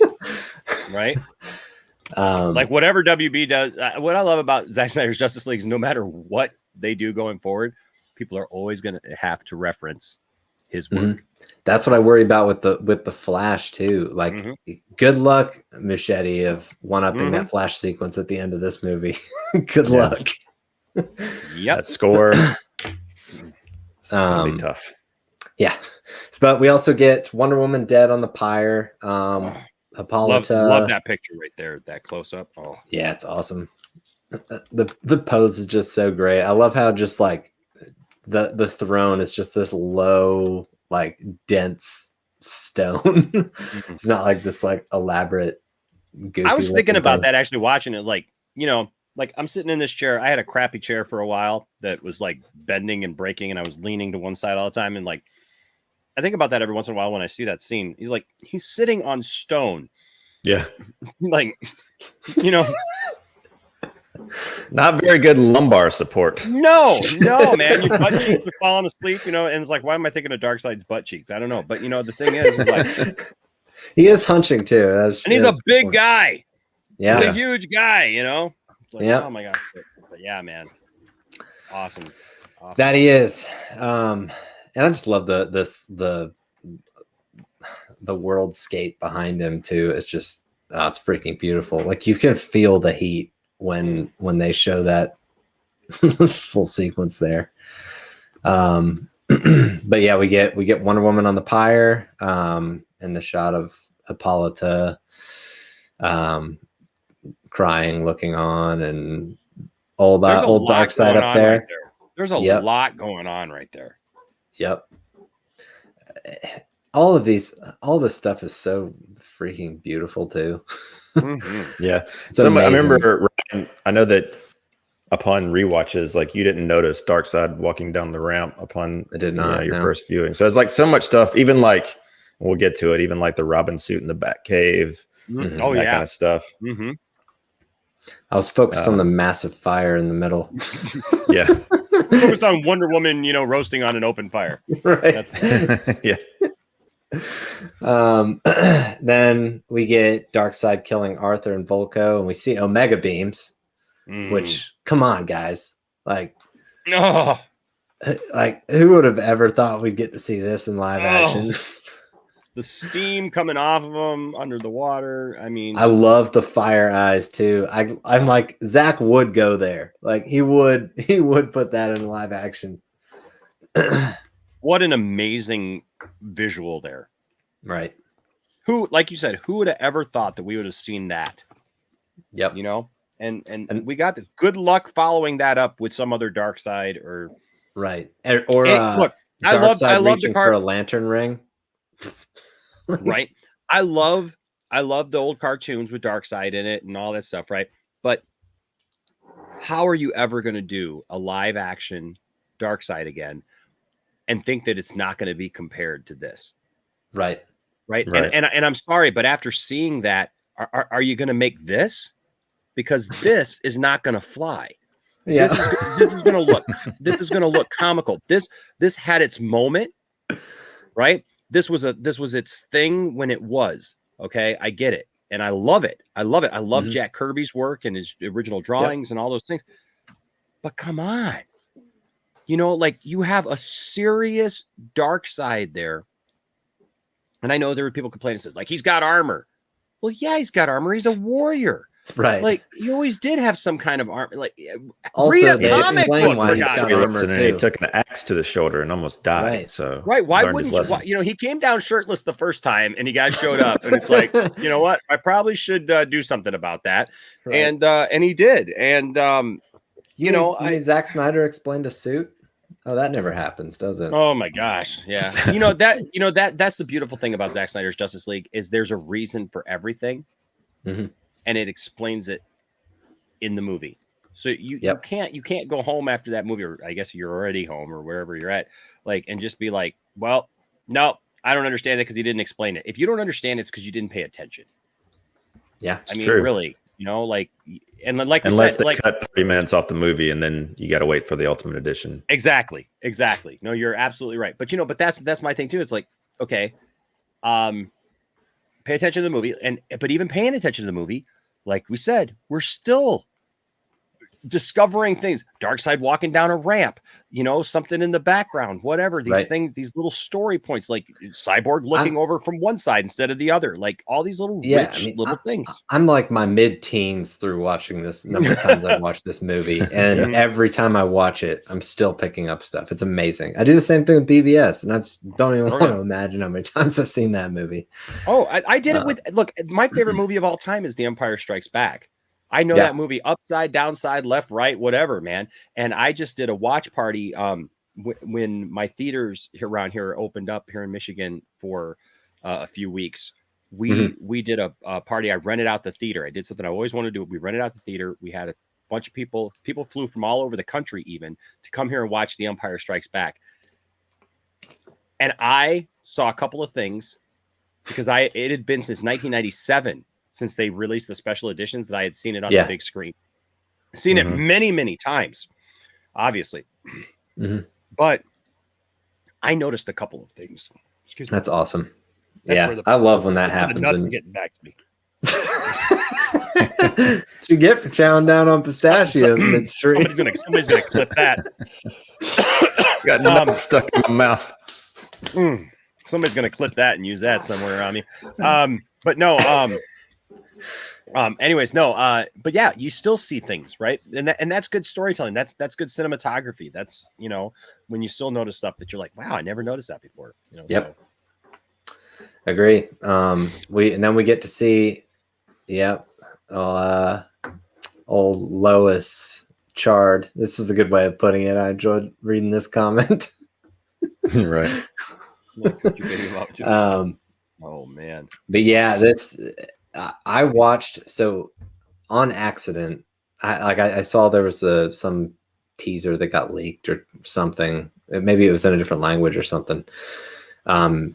Where they showed this sequence with Darkseid putting his hand on Superman's shoulder, and I was just sitting at my desk like watching it on my phone, and I like put my phone down. I just had to like walk around for a few minutes. I was like, yeah. I was like, this can't be real. I can't believe this is happening. That's great. I love how resourceful Zack was, because obviously he didn't get to shoot this stuff, so he had to repurpose Man of Steel footage. Flipped it 180, and it fits. It works. Yeah. Yeah, it does. It does. You know, I mean, yeah, you know, there's people who talk about it, you know, that it's like, oh yeah, you just reuse, but it's like, it works. It actually makes it almost poetic. Yeah. Mm-hmm. Right. And there's right. I mean, you know, like even if he would have been able to reshoot it, you know, I just feel like it would have been like an echo of itself. Right. Yeah. Of that moment where he killed Zod and had to take a life, and then now sitting here over. Well, also Lois comforting him at that moment too. Exactly. And now that's flipped, and now he's anguishing over her, you know. Right. And so yeah. But yeah, that Robin suit in the corner, huh? How about them apples? Yep. I screamed that out, by the way, the first time we watched it. It was like, Robin suit! Robin suit! I was like, what the heck? They're like watching, they're like, it's like, it's, you know, Clark is having this moment and I'm yelling, Robin suit! Robin suit! and then it just brings you back. It brings you back to that moment. I'm sorry. I was just gonna say, it brings you back to that moment where Zack talked about, you know, and then, you know, because he's doing this because, you know, Darkseid boom tubes into the Batcave and kills Lois, right? And that was something that had always just kind of been in the back of our head. It's like, wow, you know, like, what does that look like? What is that? And it's like, when you see this moment, you're like, oh my God, that is the Batcave. That is this moment that Zack was talking about. Like, Zack had a plan. Yep. Yeah. Imagine that.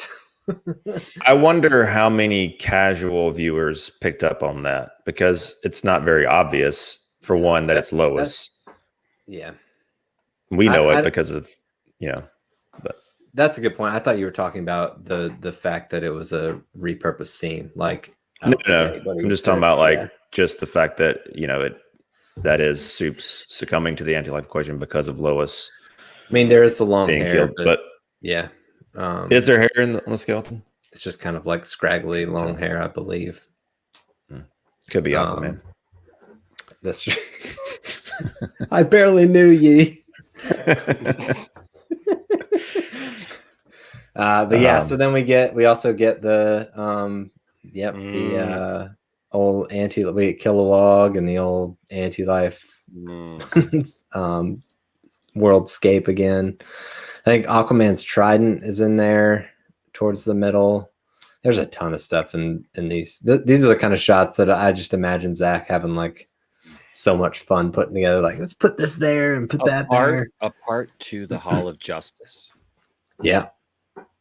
Come on, doesn't guys. the Joker card fly by? Yep. In this sequence. Yep.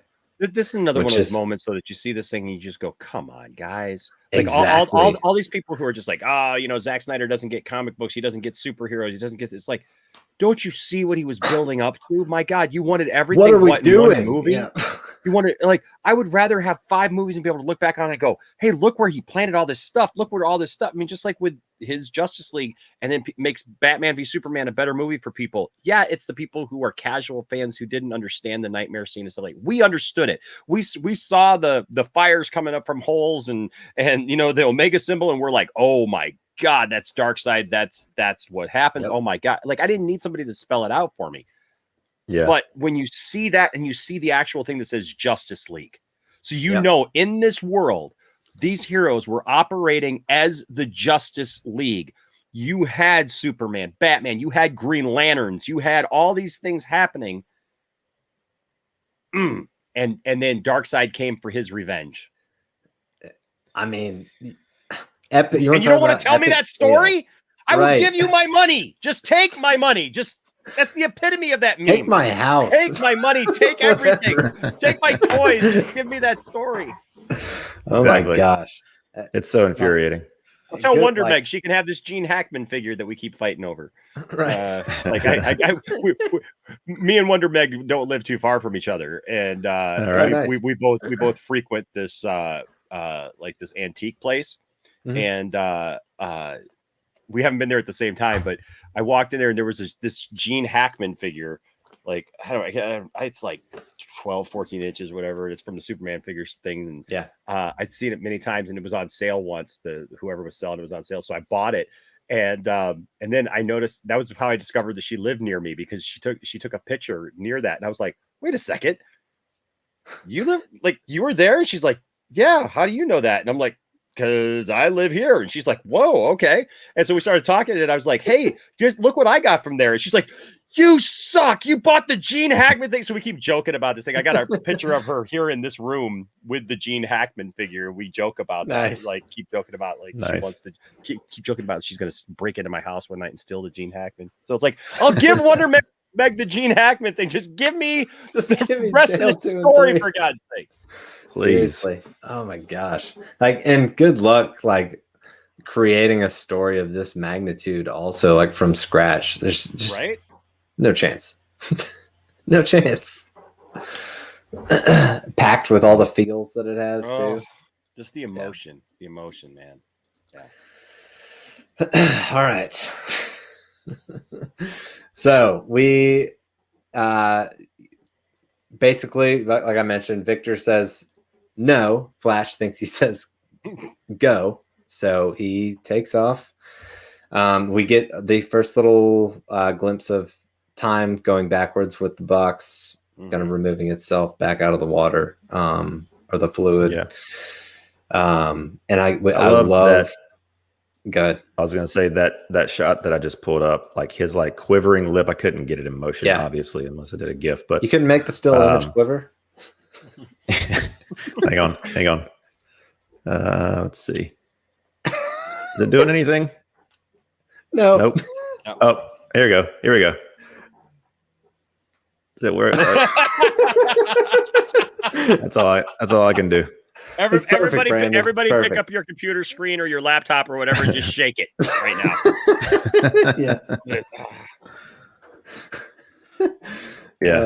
I just love that. Yeah, and I think you've got this image queued up too. I love the lightning circling down his finger right as he touches the box.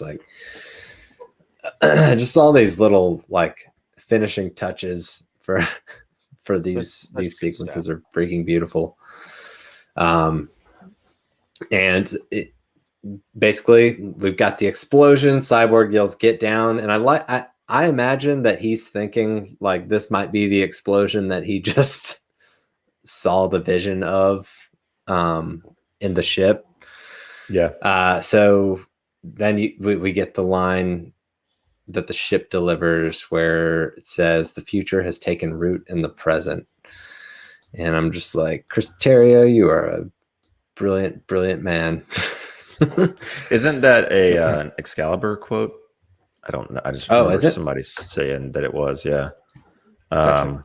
I think it's probably Dice or Colbert or somebody that said it on a stream. They'd be all over it for sure. Or maybe Scott McClellan. I don't know. Somebody smarter than me. Somebody said it. But yeah, I think so. But yeah. So Clark blows through the roof. Lois sees him up in the sky, and then Clark lands at Heroes Park.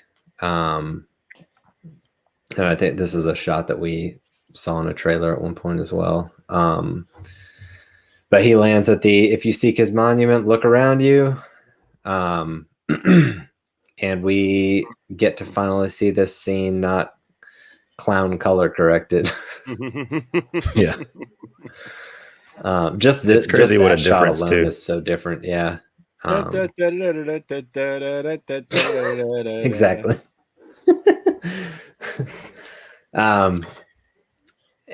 And we, the league shows up out there, and I love how we get the Superman scanning line from Cyborg, where when he's kind of looking through and seeing their skeletons and seeing how his is just this alien tech. And that shot right there where you just see how twisted his mind is right now because of what all just transpired.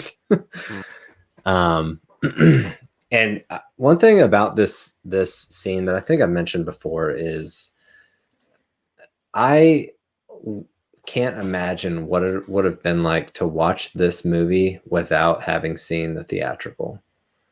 Like this stuff, even the Flash and Superman sequence in this Heroes Park scene, like that would have, like, I love Zack Snyder's Justice League. If I had seen the stuff that I liked in the theatrical the first time when I watched Zack Snyder's Justice League.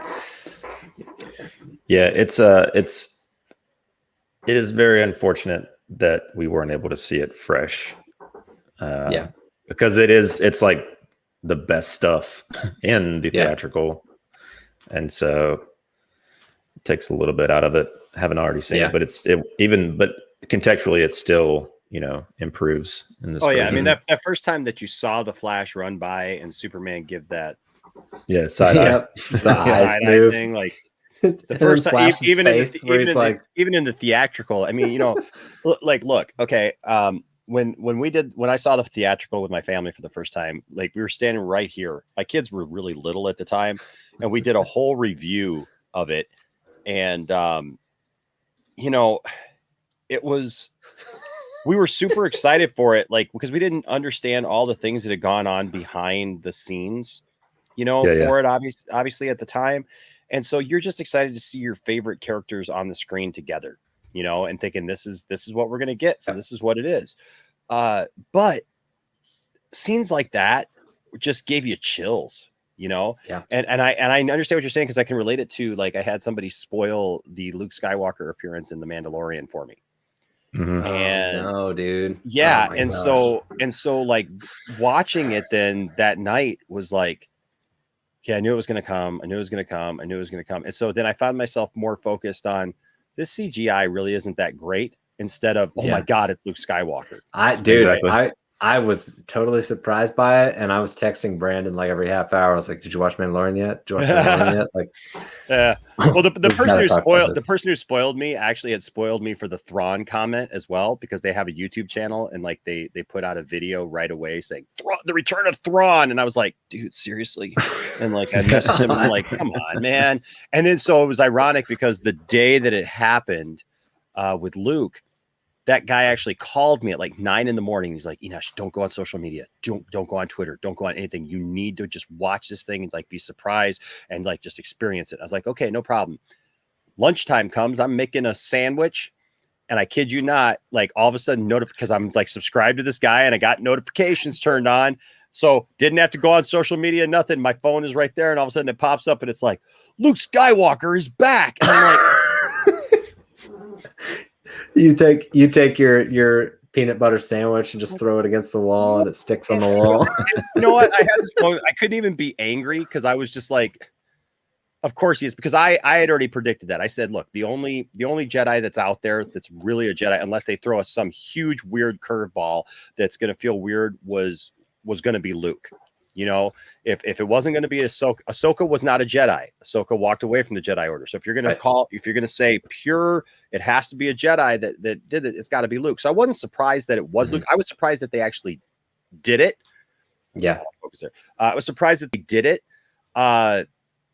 But I was happy that they did it, and, but yeah, to see that, I was just like, of course he is. Of course he's back. And so I called him up right then, and I'm like, hey man, you know what happens when you're subscribed to your friend's channel and you got notifications turned on, and it's not a video, but he scheduled a video for Saturday. And I was like, and you schedule a video?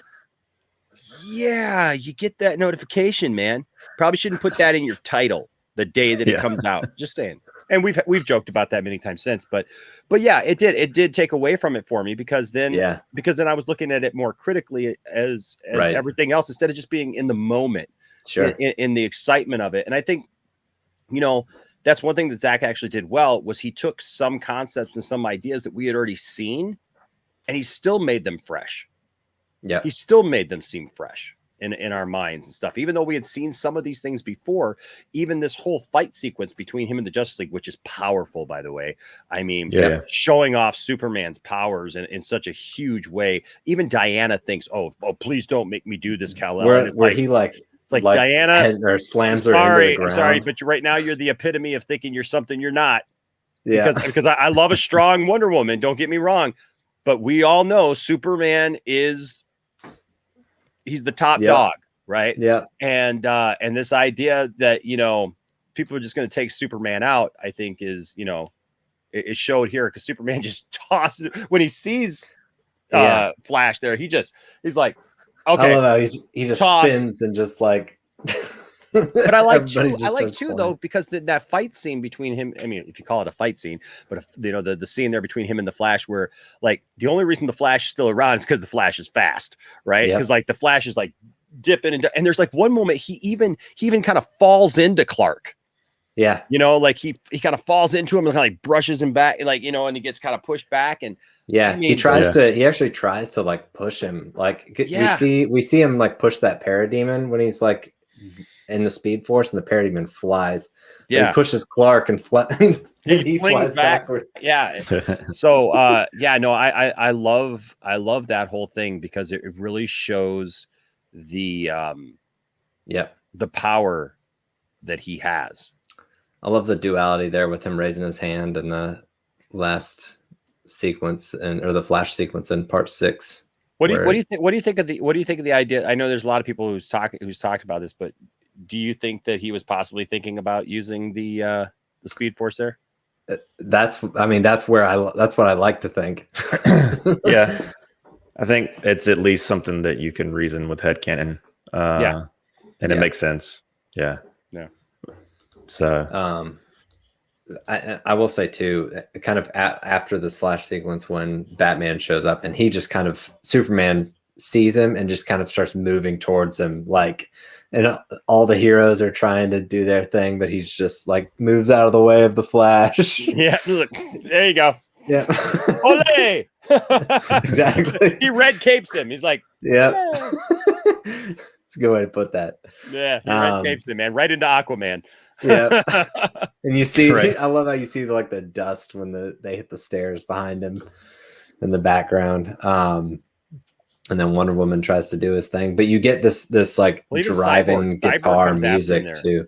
Yeah, Cyborg comes after him, and he's just like he tosses Cyborg like he just like he's trash. Yeah, like, there you go. Yeah. And Wonder Woman's like, don't make me do this, and he, they go, nope. Yeah, and I love how So I'm a big wrestling fan, and from back in the day, and I know it's very controversial, like they don't do it anymore, but like having men wrestle women and stuff. And look, obviously in the real world, I don't condone violence, but we're talking about fictional violence here. Yeah.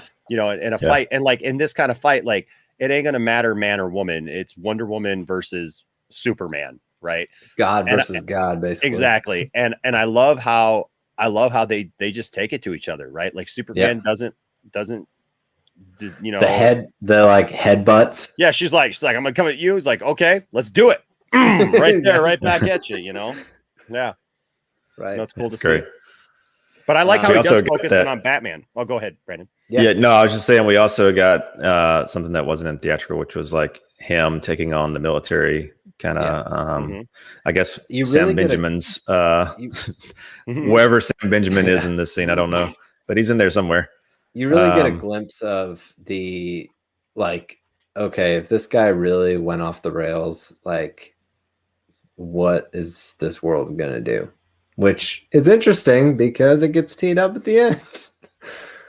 Batman v Superman, if there's a 1% chance.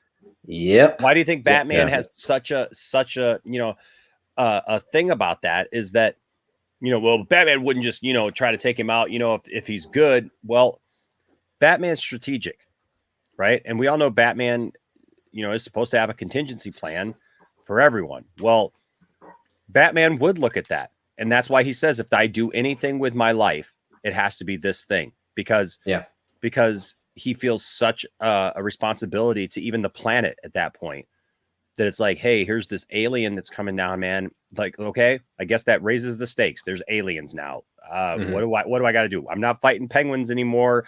I'm not fighting, stuff in Gotham City anymore. We're talking about something huge here, and this needs to be dealt with. And but you know what I do love? I do love when he does zero in on Batman and he's just walking towards Batman.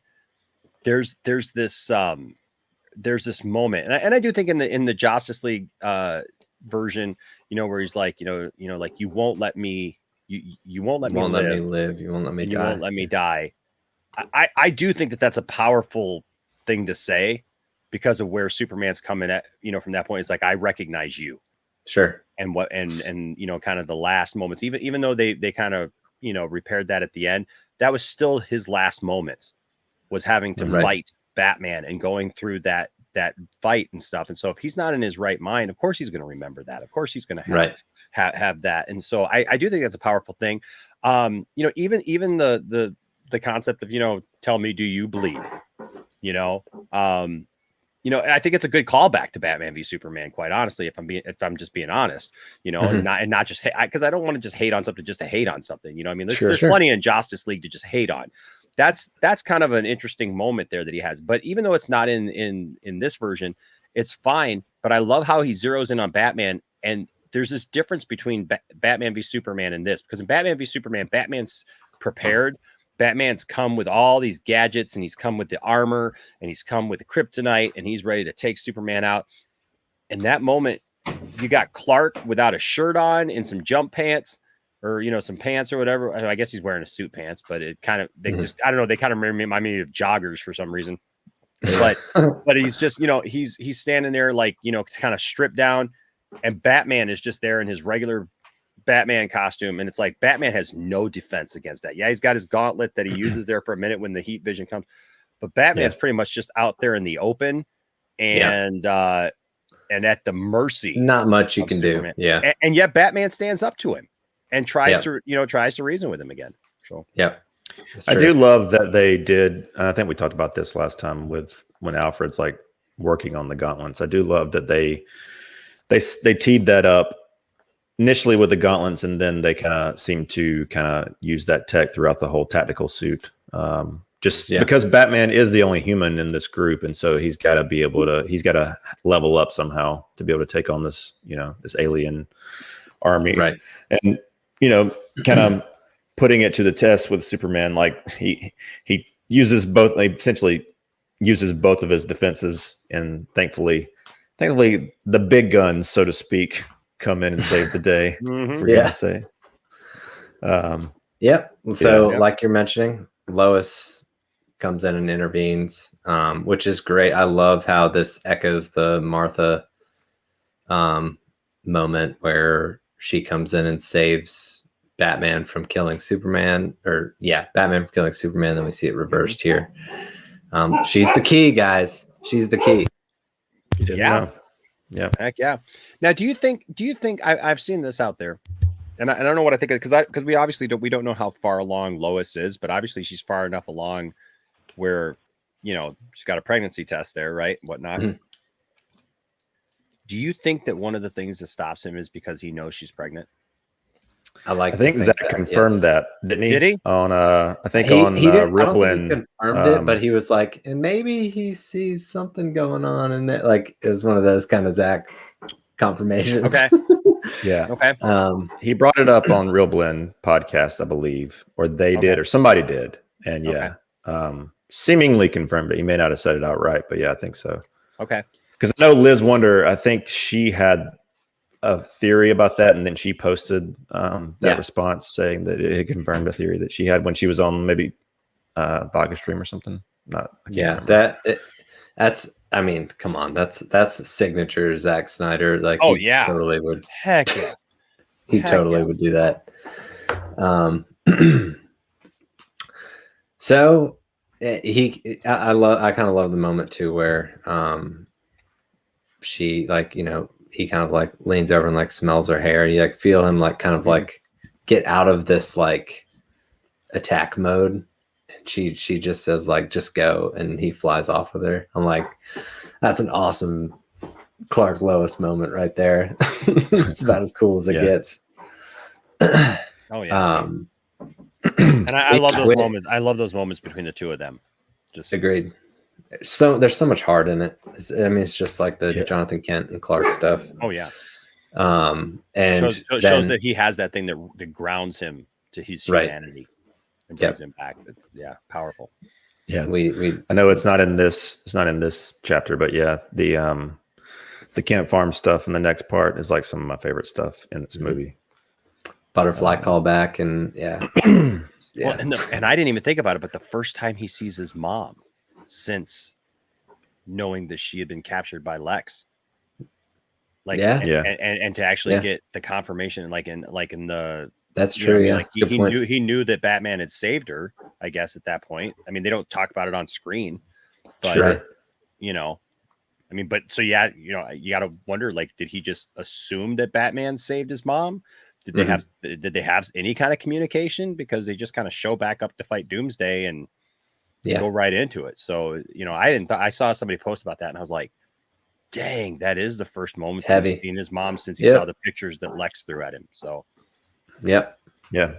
It's technically the first time Lois has seen her too. I mean, can't count Martha Manhunter. Yeah, right. Yeah. No Martha Manhunter there, huh? Right. Well, now you get Funeral, right?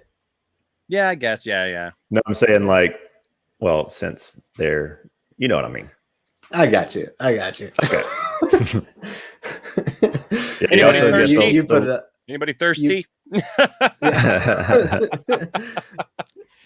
You looks like you've got it queued up there. I love this another Aquaman Flash comedic moment here. I saw somebody had posted so sorry.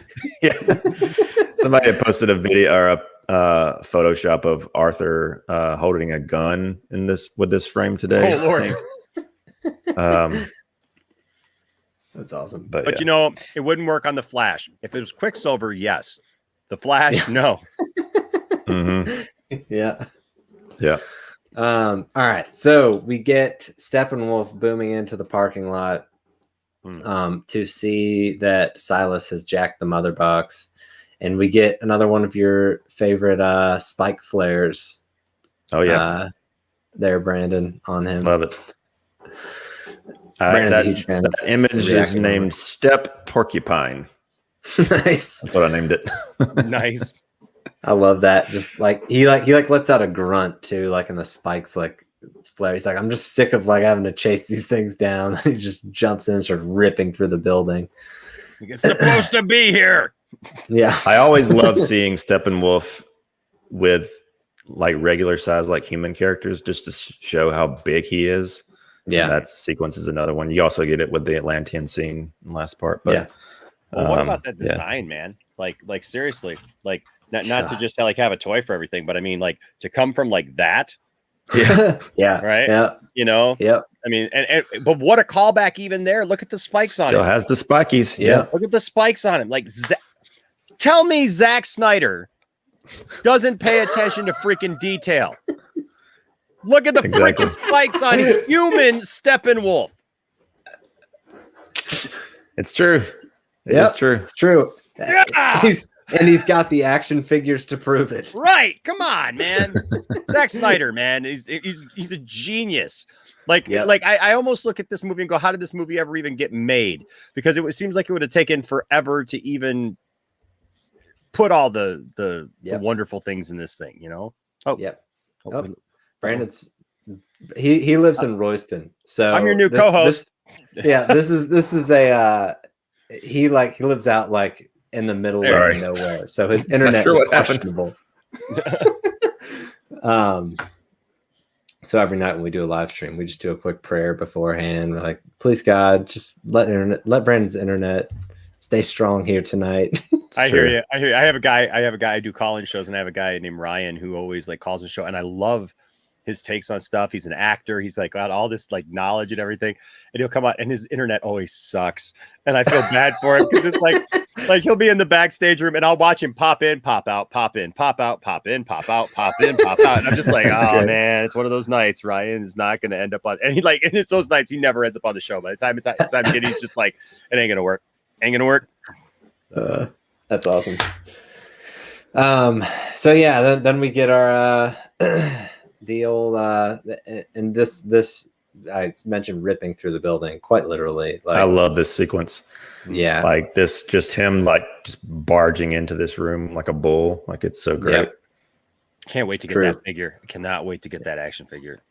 No doubt, man. I'm honestly I'm shocked that they have not released a Hot Toys with him. Like, I mean, maybe they've met their match there with with being able to produce something. I don't know, but I think it would be gorgeous.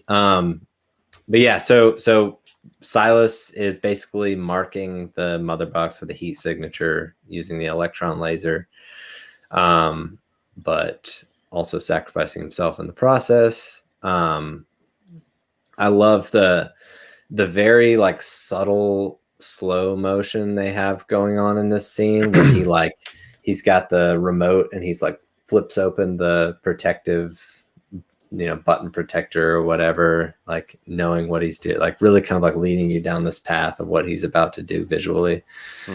It just like gives it so much more weight, like, because at the end of the day he is pressing a button, but it's so cool to like have these like physical elements to his performance that like really like help you feel the gravity of it. Yeah. He's huge. This is the Oscar reel. If you were gonna try and nominate like Ray for a scene, like to me, like I remember when we saw Ray stumbling in that initial trailer, I think, and there's like the tear rolls. Like we were like, oh man, this scene's gonna just ruin me. Yeah, and it did. Yeah, it did, and you didn't disappoint. Yeah. How much of a middle finger would it be to like all of those haters out there who've given Ray Fisher such a hard time if like this was able to be recognized in that manner, because the guy put in the work. Like you notice, like you don't. How big of a middle finger to the fans would it be if WB pushed for it? Right. Yeah. I'm just saying, like a lot of things you don't hear a lot about people saying is that like Ray Fisher sucked in this anymore. No. And anybody who does is just like, that they're just butthurt.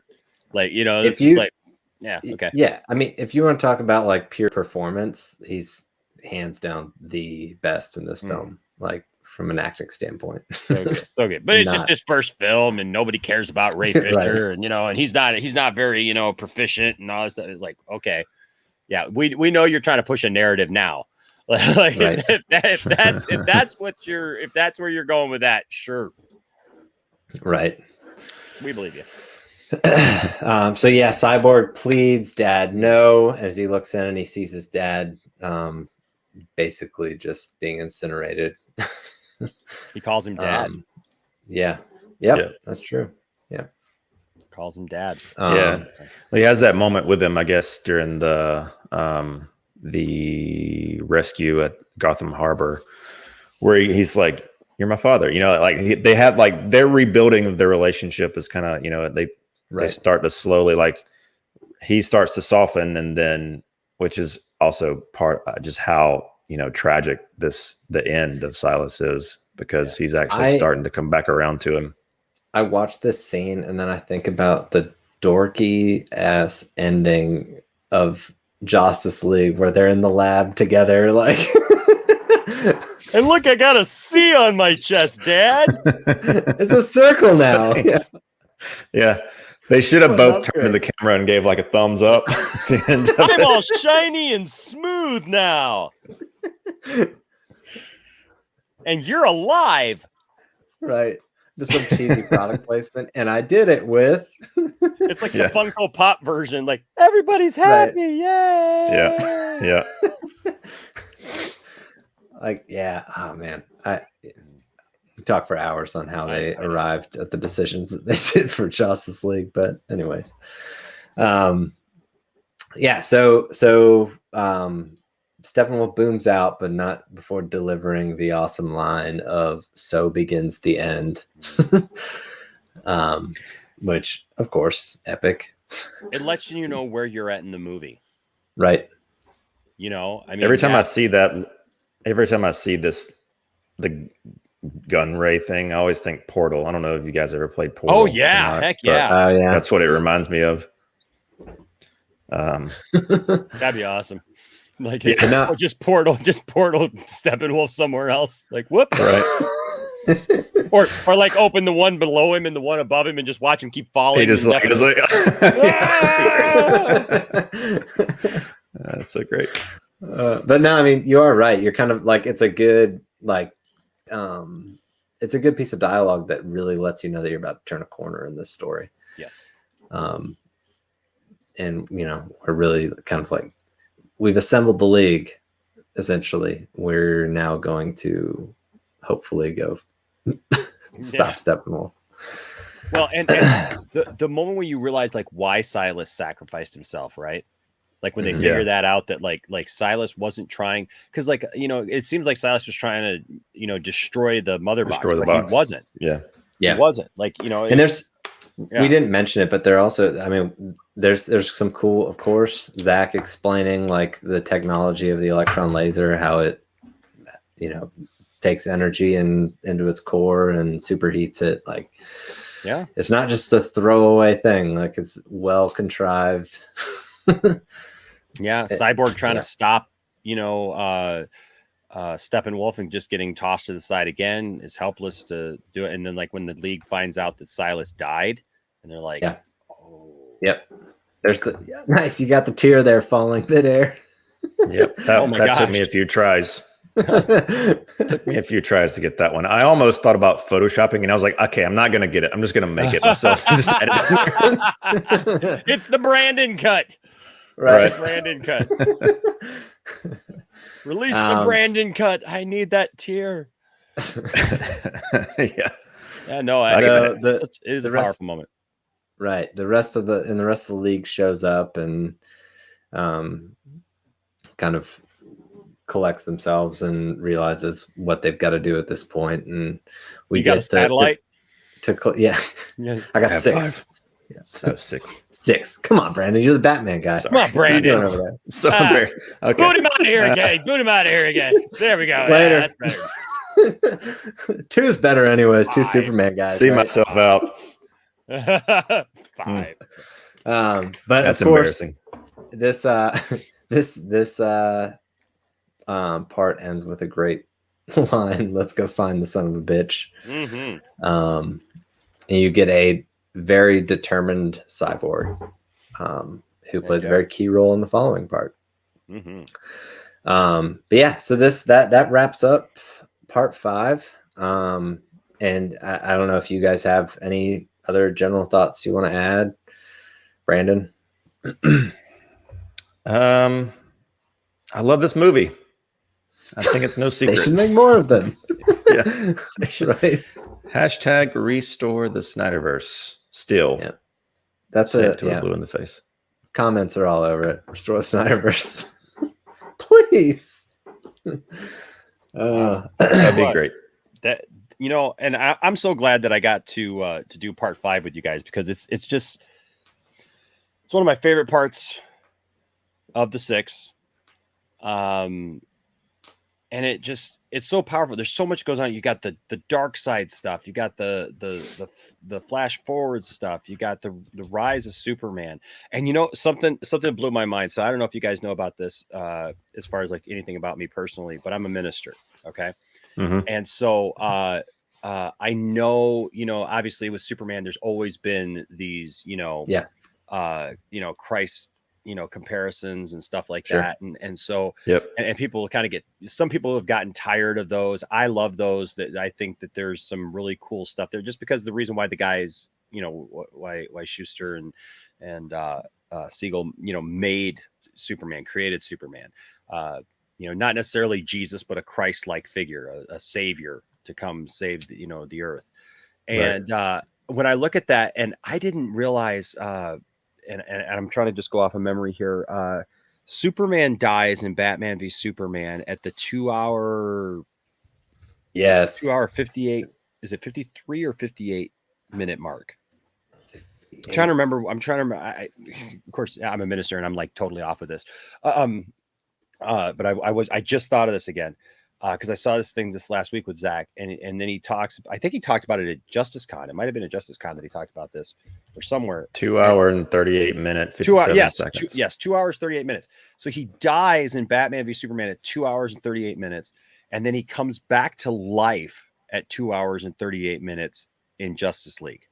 So freaking cool. And I believe it was, is it okay? Now I'm really, you talk about embarrassing. You're embarrassed about a Batman thing, and I'm embarrassed about a scripture thing. I think it's John 2:38 is John 11:38. Is it? I have the benefit of Googling while you're talking. Okay. So there you go. Oh, don't be too impressed. Yeah, Brandon. There you go.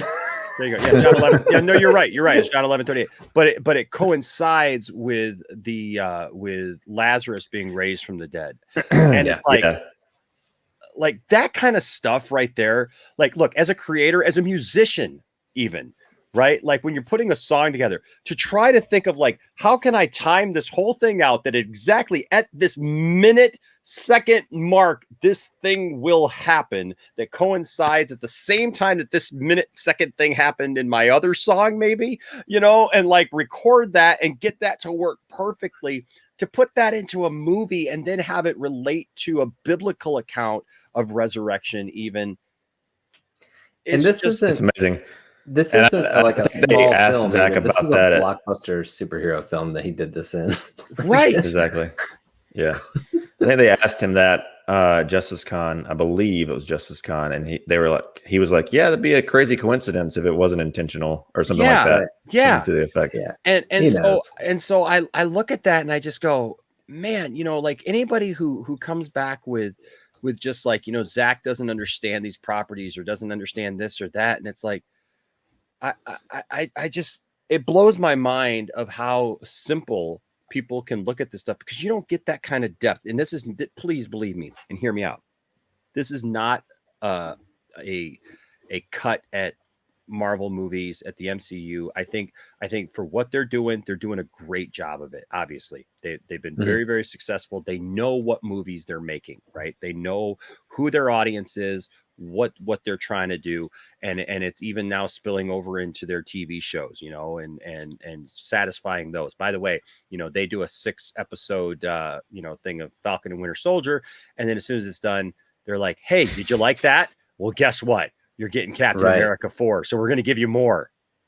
Yeah, they know their audience. Interesting concept, isn't it? WB, are you listening there? Successful streaming service thing. Yeah. And then they give you more that theatrical that you want to see. Anyways, I digress. But just an idea. Just an idea. But yeah, I mean, that idea, like, you don't get that kind of depth and those kinds of just poetic things that rhyme and go together and are interconnected and these deep things. And that's what I love about DC. That's what I love about Zach's version of DC specifically, is that it's so much deeper. And I love the Dark Knight trilogy, not so much the Dark Knight Rises. I'm not a big fan of the Dark Knight Rises, and I realized for the first time this last year, or a couple years ago, that it was because I don't buy into the no man's land scenario. I didn't like it when it was on Gotham either. And that's kind of when I realized, I don't really buy into that like the whole government would just be like, no, some gangsters are taking over in Gotham City. We're just going to like forget the whole city and just give it all, no, you'd have SEAL Team 6 in there, taking people out and saving the city. Right. So, but that's, comic books, right? Sure. But they kind of did that in Seattle this year. So it's not too far fetched. Yeah. And you know what? And that's the thing. So like, even though my mind goes there's parts and pieces that I go, well, I guess the situation's right. I guess, anything's possible. So you're absolutely right, Brandon. But given that, like, I love the realism, right? I love the realism in the Dark Knight Rises series. And I feel like Zack Snyder's vision takes the realism, but it mixes it with the fantasy. And it's like this perfect thing where I don't have to check my brain at the door. I need my brain with me. Right. For these movies. It's like, it's very emotionally real and relevant in a very like fantastical universe. But really that's all that matters to like pull people in, is the emotion. Like that's, what is going to hook people. It's ruined me. It's absolutely ruined me. I cannot, I haven't even finished Falcon Winter Soldier. It's been such a chore to watch anything else but this movie. Like as far as Snyder's movies, like after watching this trilogy of movies, it's not a trilogy, Brandon. Okay, okay, fair point. And I just keep saying, and 5. 1, 2, 3, 4, 5. 5th. I minus 2. 2 more. Yeah. 5th. Yeah. No, man. I just I don't know. I say it every week. I just can't. There are only so many numbers that I could pick. The Constitution of the United States of America. I could pick 1. No, I could pick 2. No, I plead the 5th. It's so true, man. It's I totally agree with you, Brandon. It's hard for me too because like I like the Marvel stuff and I liked WandaVision, but it's on a totally different level, and I don't take it as serious. Yeah. I just, even watching Winter Soldier, which was based in this like very serious world, with that story that they just told in Winter Soldier, or not Winter Soldier, well, Falcon and Winter Soldier. I just feel like there were parts of that even like I couldn't take. And there's same. Something. I think it has a lot to do with the writing and the filmmaking, just in general. Like it's like a director for hire and like a movie made by committee versus an auteur filmmaker. Yeah, I mean, something as simple as like the physics of the shield, like how that can like regular people whipping it around like they're super soldiers. Like, there's no way that this happens in a movie that Zack created. Like, everything is explained, everything has purpose, everything has a meaning. Like, it's just tough. Well, how does a shield work as a boomerang? You know what I mean? Like that. I don't know. How does it go through a tree and not a person? It bounces off a person, but sticks into a tree. It knows. Vibranium knows. Sentient. That's what we said last. It's a sentient shield. It's a sentient shield right there. It just knows. I don't know. That's great. Those are great questions, man. But you know what? The thing is we all know. Let's be honest. If Zack did something like that, it would get torn apart. We would hear for months about how Zack is a horrible, film writer, or, a horrible writer, a horrible director, to put these things out there, are absolutely ridiculous. Stop taking these things so seriously. It's right. So dark. But the second somebody does it in a Marvel movie or something like that, right, it's automatically just like, oh, that's cool. This is visionary. Yeah. Okay. I don't know, man. I don't know. It's just, like the whole debate, like, Thanos or Darkseid, right? Well, anybody who knows those characters knows Darkseid takes that hands down. Like, if you just know the characters, but even if you just look at the cinematic versions of these characters, people are talking about like, well, Darkseid had his butt handed to him in that battle or whatever. It's like, it's not that simple. First of all, but it's like, Thanos got a glove, snapped his fingers, and became a farmer. He snapped out half of existence, I guess. But even then, like, I didn't feel like, I know, and this ticks people off, I know, who love the MCU, and I really don't mean to like harp on the MCU, but I will. But no, I mean, it's like the whole idea of everybody getting snapped out of existence, right? You knew the second that Spider-Man started to fade away, Spider-Man's coming back. Well, they'd already announced the next film. Same with Black Panther. Like, we already knew Spider-Man. We already knew Spider. It's like the moment that Black Panther was his movie made $1 billion. Did you think that they were just not going to make another Black Panther movie? I mean, rest in peace. But we all know that if Chadwick had not passed, he was coming back. Sure. And so there's just no stakes in that. We've talked about that ad nauseum. Like, the stakes. I always talk about how in Civil War, I believe, when Rhodes falls out of the sky and I got so happy, and that it was kind of messed up. I got happy in that moment. I was like, wait, did somebody die? Like, it's like right? No, dude, look, I love the Captain America movies, but Civil War lost me halfway through because the Captain America movies I felt were the most grounded and realistic and everything. And then it's like that airport scene looks super cool. It looks great on screen. It's so huge and epic. And then you realize they're sparring. They're not fighting, and they're even talking. Yeah. They might as well look at the camera and go, they do. Isn't it cool? I know. Isn't it cool that we're doing this right now? Guys, like, we're still friends, right? Or something like he says it to Natasha or somebody.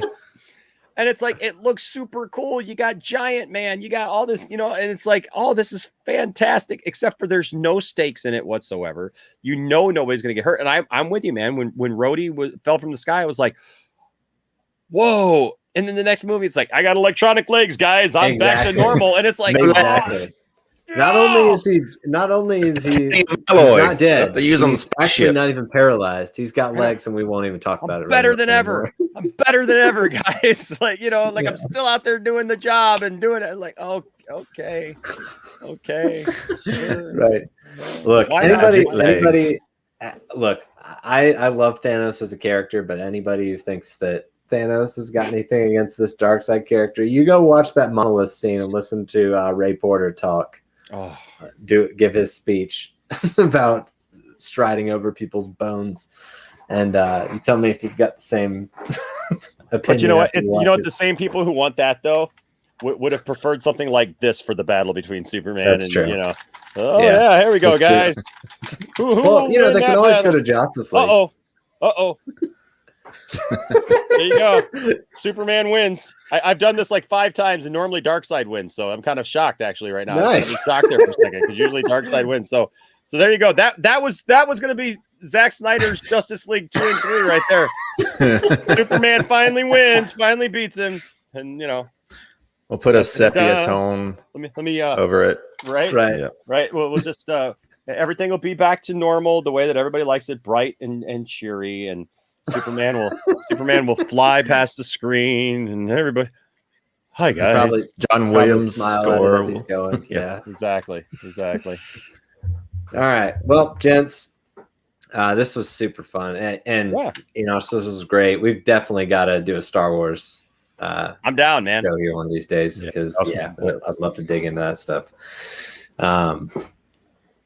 So you can find him on YouTube at Poindexter Lounge, Twitter, same deal. We've got all of his links to all their social profiles and their YouTube channel in the description. Anything else you want to plug? Let's see. No, I mean, we're just working on some possible interviews coming up and stuff. So just pay attention and keep an eye out for the Poindexter Lounge, because we're always cool. Around. I'm always around. Yeah, I've enjoyed your recent interviews. The Batista one was great. Yeah, I also loved wrestling growing up. So Batista interview. However, I was a WCW kid because my parents wouldn't let me watch the WWF, WWE stuff. So I'll be honest with you, like through that whole thing, I was a WCW guy too. Like, because all my guys went over to WCW, and then like when they started NWO, I was like, what the heck? What? Yeah. Hulk Hogan's a bad guy? I'll watch that all day long, man. Yeah. Yep. That was my era too. Sting coming down from the rafters, man. I still do that. I'll go to like a game somewhere, so like a hockey game or a basketball game or something like that. Like we'll look up at the rafters and I'm like, it's Sting. It's Sting. He's coming down. I'm telling you, whenever I think Nintendo 64 had that WCW versus NWO Revenge game that came out, and I had a calendar in my room. I had it marked on the day it was coming out, and I would put an X every day that passed, and I would pray to God, please let me stay alive until this game comes out, because I was so excited for it. And I was obsessed with wrestling as a kid. That's how I was the day the Snyder Cut was announced. I was just like, okay, we all just got to stay alive. Yeah. We've been fighting this thing for 3.5 years. We just got to stay alive until whenever this comes out. God please. That's exactly what I said to Ryan when it was announced. I said, well, now I have a reason to live until this movie comes out. Like now we have to get through the pandemic, because God knows, that's when, the Snyder Cut would come out, right? Like, yeah. Pandemic. So great. All right. Well, you can find us here on YouTube. Obviously, hit the subscribe button, notification bell to stay up to date on everything we've got going on. And then we'll have to have you guys over at the lounge sometime. Heck yeah, man. Talk about some Be stuff. great. Absolutely. Yeah, we're on Twitter also at CapeCast Show, and like I mentioned, we launched a Patreon last week. So obviously, any support you guys give us on there is hugely appreciated. So, folks, until our part 6 review, we will see y'all around. So long.